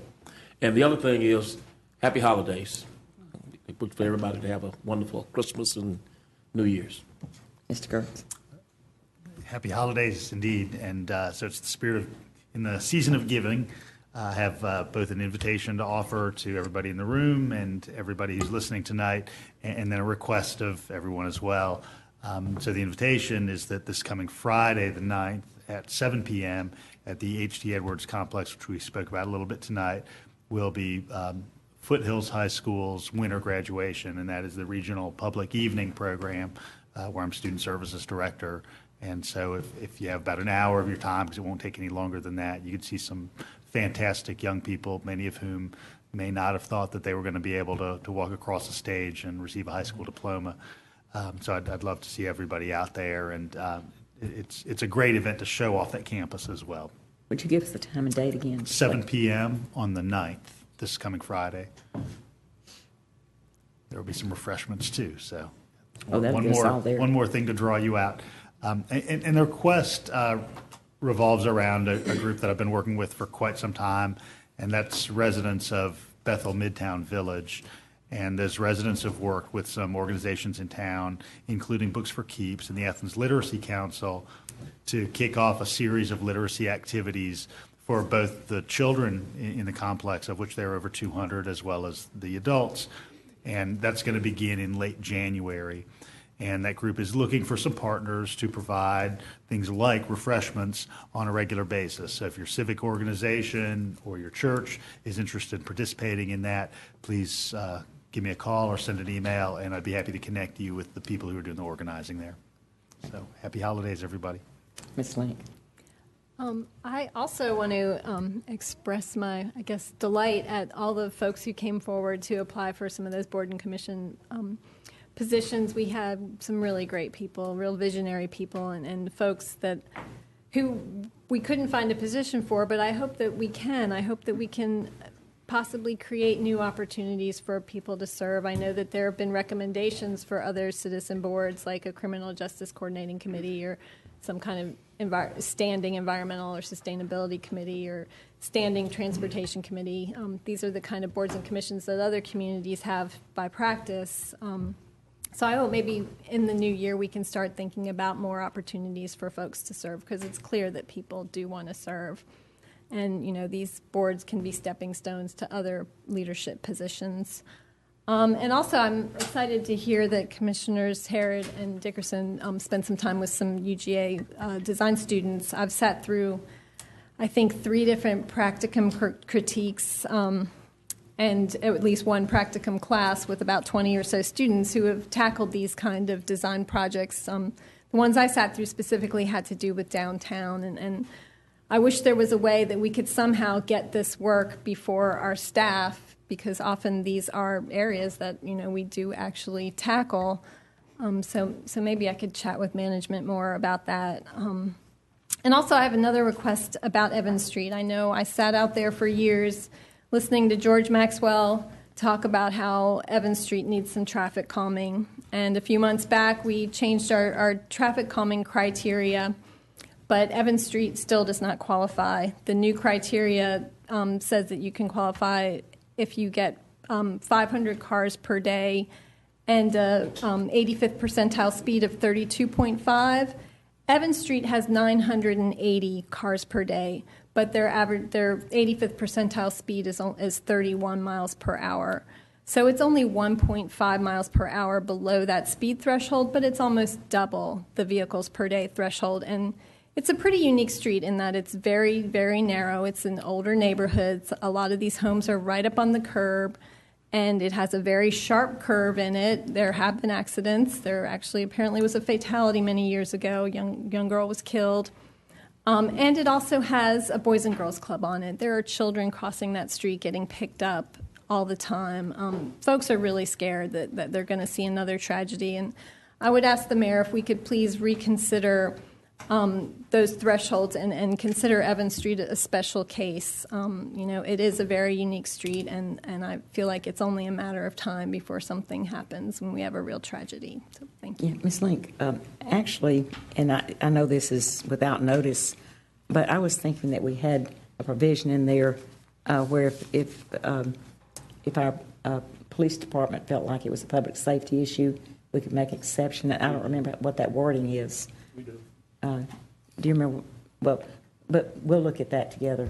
Remind me, okay? Yeah. But it's not, apparently the Boys and Girls Club is not considered a school, so we can't designate it a school zone. But we'll look and see if we can get it under that exception rule. That would be great. Thank you. Ms. Wright. Yeah, I don't have any work to share. I'm ready to just get into the holiday and hope everybody has a joyous holiday season, and that they take time and don't rush. There's going to be a lot of people out on the road traveling, and I hope everybody has a safe holiday. Great, thank you. And happy holidays, everybody. Oh, I'm sorry. We can adjourn now. Okay, go ahead, Mr. Bailey. Thank you, Madam Mayor. I said this earlier in the evening, but I'd like to say it again for emphasis. I really appreciate the work that Commissioner Herod, Commissioner Gertz did to come to a compromise on the electronic fence issue. Even though I didn't support it, I thought that was a good step, and I appreciate y'all. Well, one of the things, we will be readdressing it in a year, and if we find that this is not the best solution, we can look at something different. Mr. Neesmith. Well, I got some good news, especially for me, since I'm retiring at the end of the month. MSN.com published a list of 50 cities, and they were looking for the cheapest cities to retire in. Athens was number 1, and that's based upon the cost of living, annual expenditures, the amount spent on rent, and the amount spent on groceries. It also went on to talk about the taxes in Georgia for retired people like I'm about to be, and the maximums are $65,000 per person and so forth and so on for state taxes. So that's good news. The other thing, so I think I'll stay here. My brother from Texas actually sent me that news article. Sorry, Harry. Sorry, Harry. Thanks, MSNBC. Could we be like 100 on this one? We could vote. The other thing is to remind folks out in the western side of town, especially those along Tallahassee Road, that there's going to be an exhibit and discussion about the Tallahassee Forest Master Plan for the Tallahassee Forest. That's a beautiful 305-acre tract that the county owns that's also in the land trust to be used primarily for conservation, not for recreation. We first saw a plan about 3.5 years ago, and it wasn't necessarily a great plan. It was much too intense in its activity. This plan, I think people are likely to be pleased with. If you want to have a look at some of the graphics and so forth, you can go to the Athens-Clarke-County.com and just search for Tallahassee Forest. That's Tallassee, and you'll find the master plan, and you can take a look at it. So that hearing is on, where'd it go? There it is. Tuesday, December the 13th from 6 until 8 at the Planning Department Auditorium. If you're late, that's okay. The exhibits will be out there, staff will be out there, and you'll be able to discuss it and ask questions. So I encourage anyone who's concerned about that or wants to learn more about it to come out and see it. And with that, I'd like to move to adjourn. Have a motion second. All in favor? Aye. Okay. Sorry, guys. I really wasn't deliberately ignoring you.